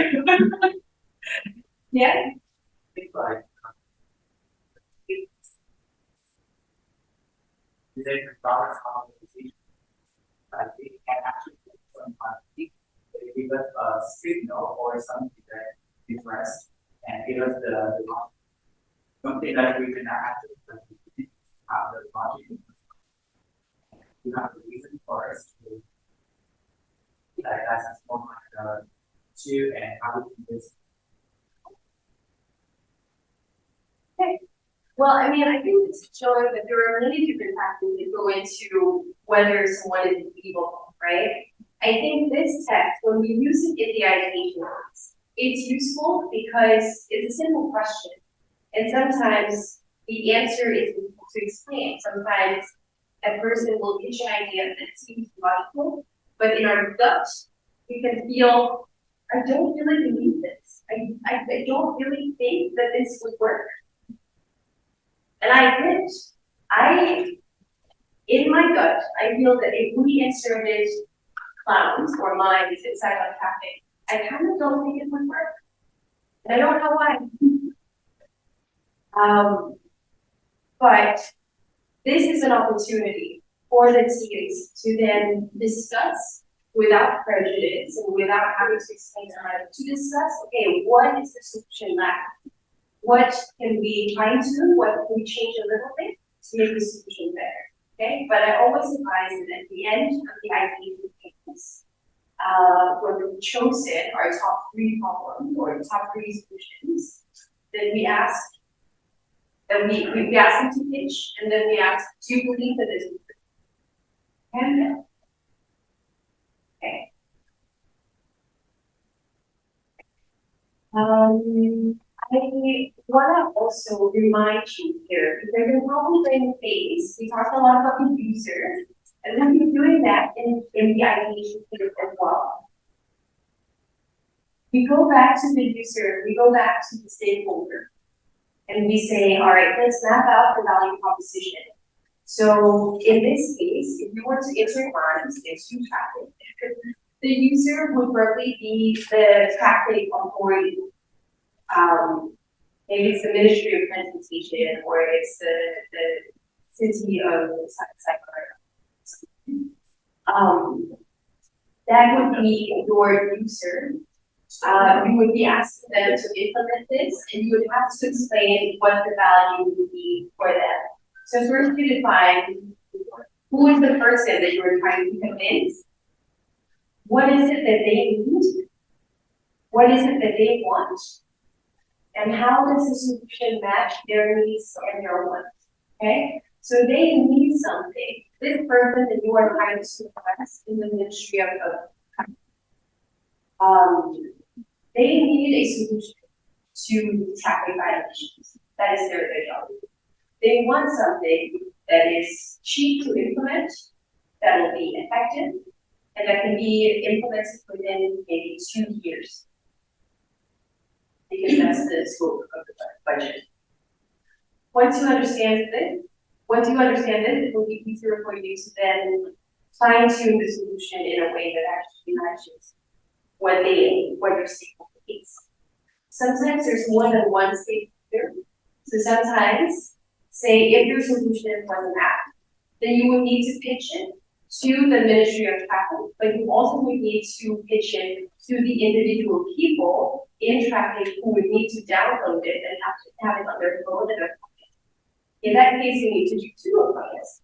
And you need to say, all right, well, there's one stakeholder who will pay for the solution, and then there's one stakeholder who will use the solution. Those 2 are different, they have different needs, and the solution has to match both. Once again, you have the instructions for this exercise in the deck.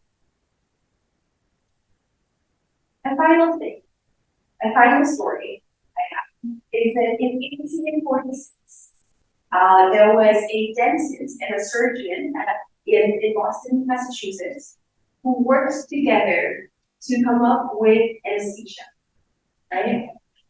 Anesthesia, the thing that you give to patients so that they don't feel pain during surgery. Okay? They came up with the dentist came up with the idea and presented it to a surgeon in 1846 and said, I have found a way to calm down people, so essentially make them unconscious. So when they're going through surgery, be it dental or actual, bigger surgery, they will not scream, they will not move, they will not do anything. You can finish your job more quickly. And the surgeon took this idea and tried it out. And within only 2 months, this solution had been implemented in this hospital.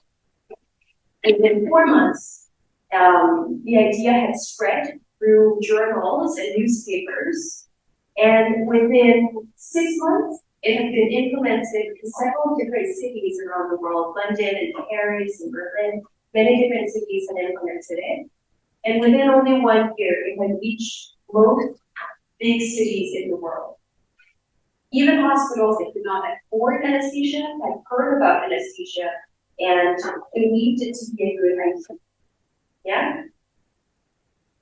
On the other hand, we have antiseptic, or we have the practice of cleaning and sterilizing your tools and your hands before surgery to decrease the risk of infection.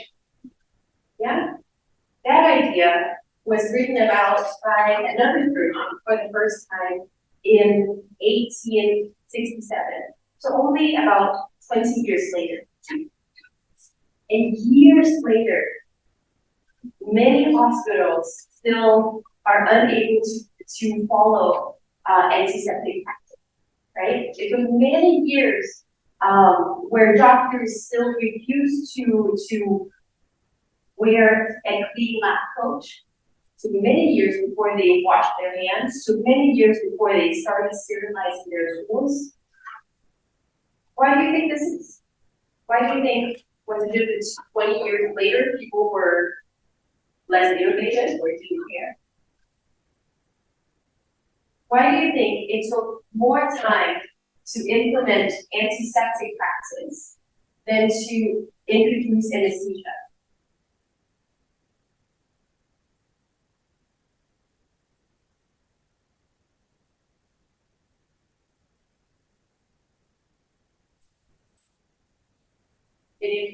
Well, I think it belongs to the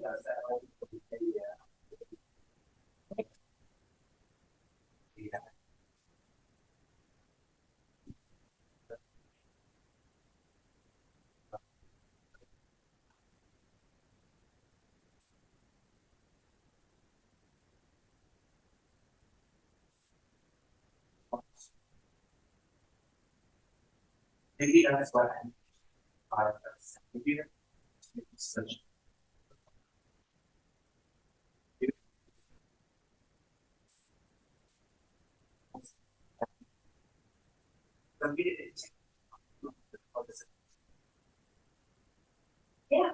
Yeah, very good answer and very accurate too.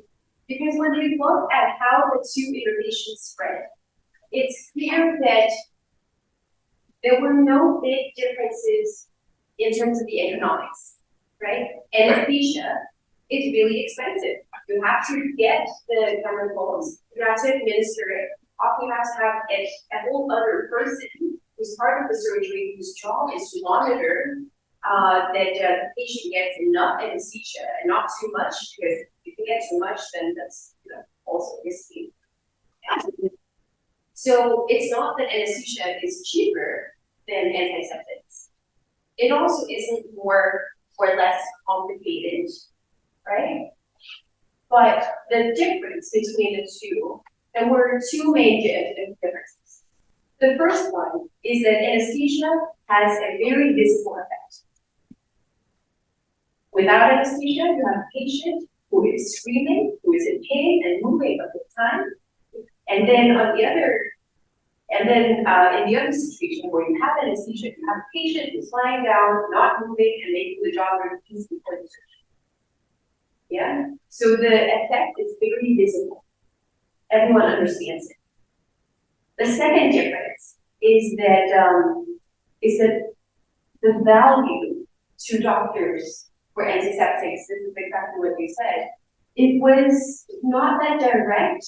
Sure, I mean, the doctors, if they implement antiseptic practices, then the risk of infection is lower, and there's a higher chance that the operation, that the surgery is a success. But you don't know that until 2 weeks later, right? And besides the work that the doctors have to do in order to actually sterilize everything, that took time, and the antiseptics or the sterilizer burned their hands. And for many doctors at the time, it was actually a mark of pride when they wore a coat that was splattered with blood. It showed up, I am like a soldier. I work very hard, I save lives. This is like how many lives I have saved. Yeah. Whereas with antiseptic practice, they became more like researchers. They became more like professors in clinics, and that was not the self-image that they had of the medical profession at the time. Yeah. So for those two reasons, first, because anesthesia would have a more direct benefit, more direct result, and because anesthesia was also more sort of in line with how doctors saw themselves. It had more direct value for the doctors. It was easier to implement in a very quick amount of time. So that's just something to keep in mind when you work with your teams, when you work with your participants on their ideas. In this case, are they coming up with the anesthesia or are they coming up with antiseptics? Okay? If they're coming up with the antiseptics, are they correctly identifying and addressing the needs and wants of both the doctors and the patients? Because if the doctors don't want it, then it's not going to happen. Okay? Yeah. And I think that is the introduction to ideation process. Remember that ideation, just like with topic creating, you go through it and then sometimes you have to go back and you refine, and it's a continuous process, right? You don't go from A to B. You go from A to B to C to A to B to C to B to C. That is all right. Okay? So review and refine. Okay. I think it is time for lunch. Does anyone have any last questions? Otherwise, we'll end it here.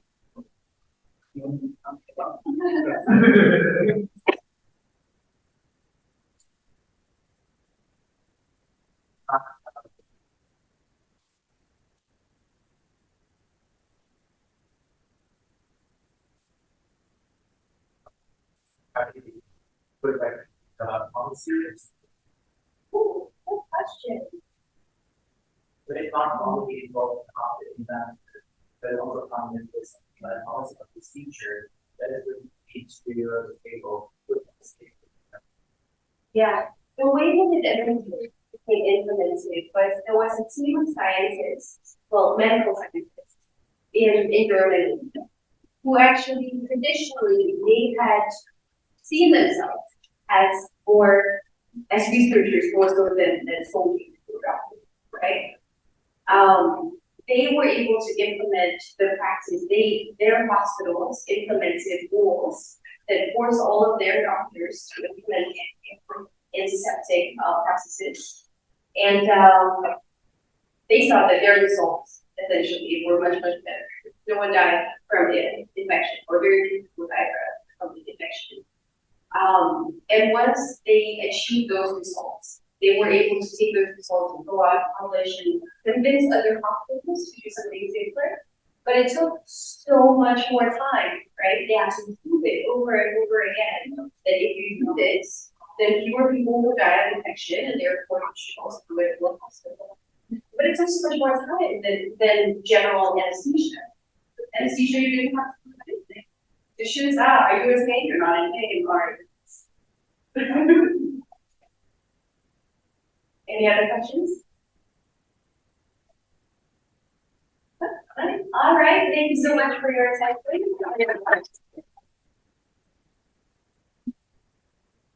Hold on.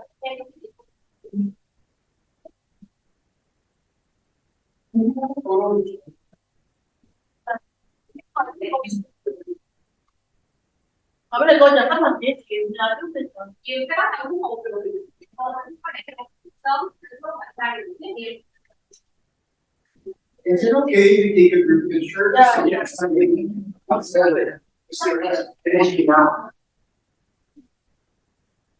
Right, let's go.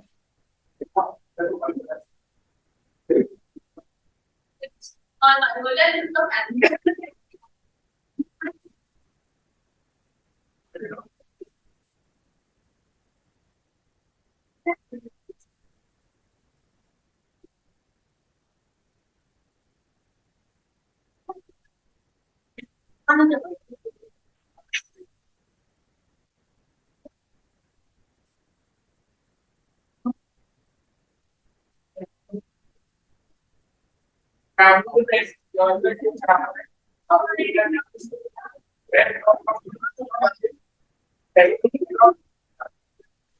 Hey.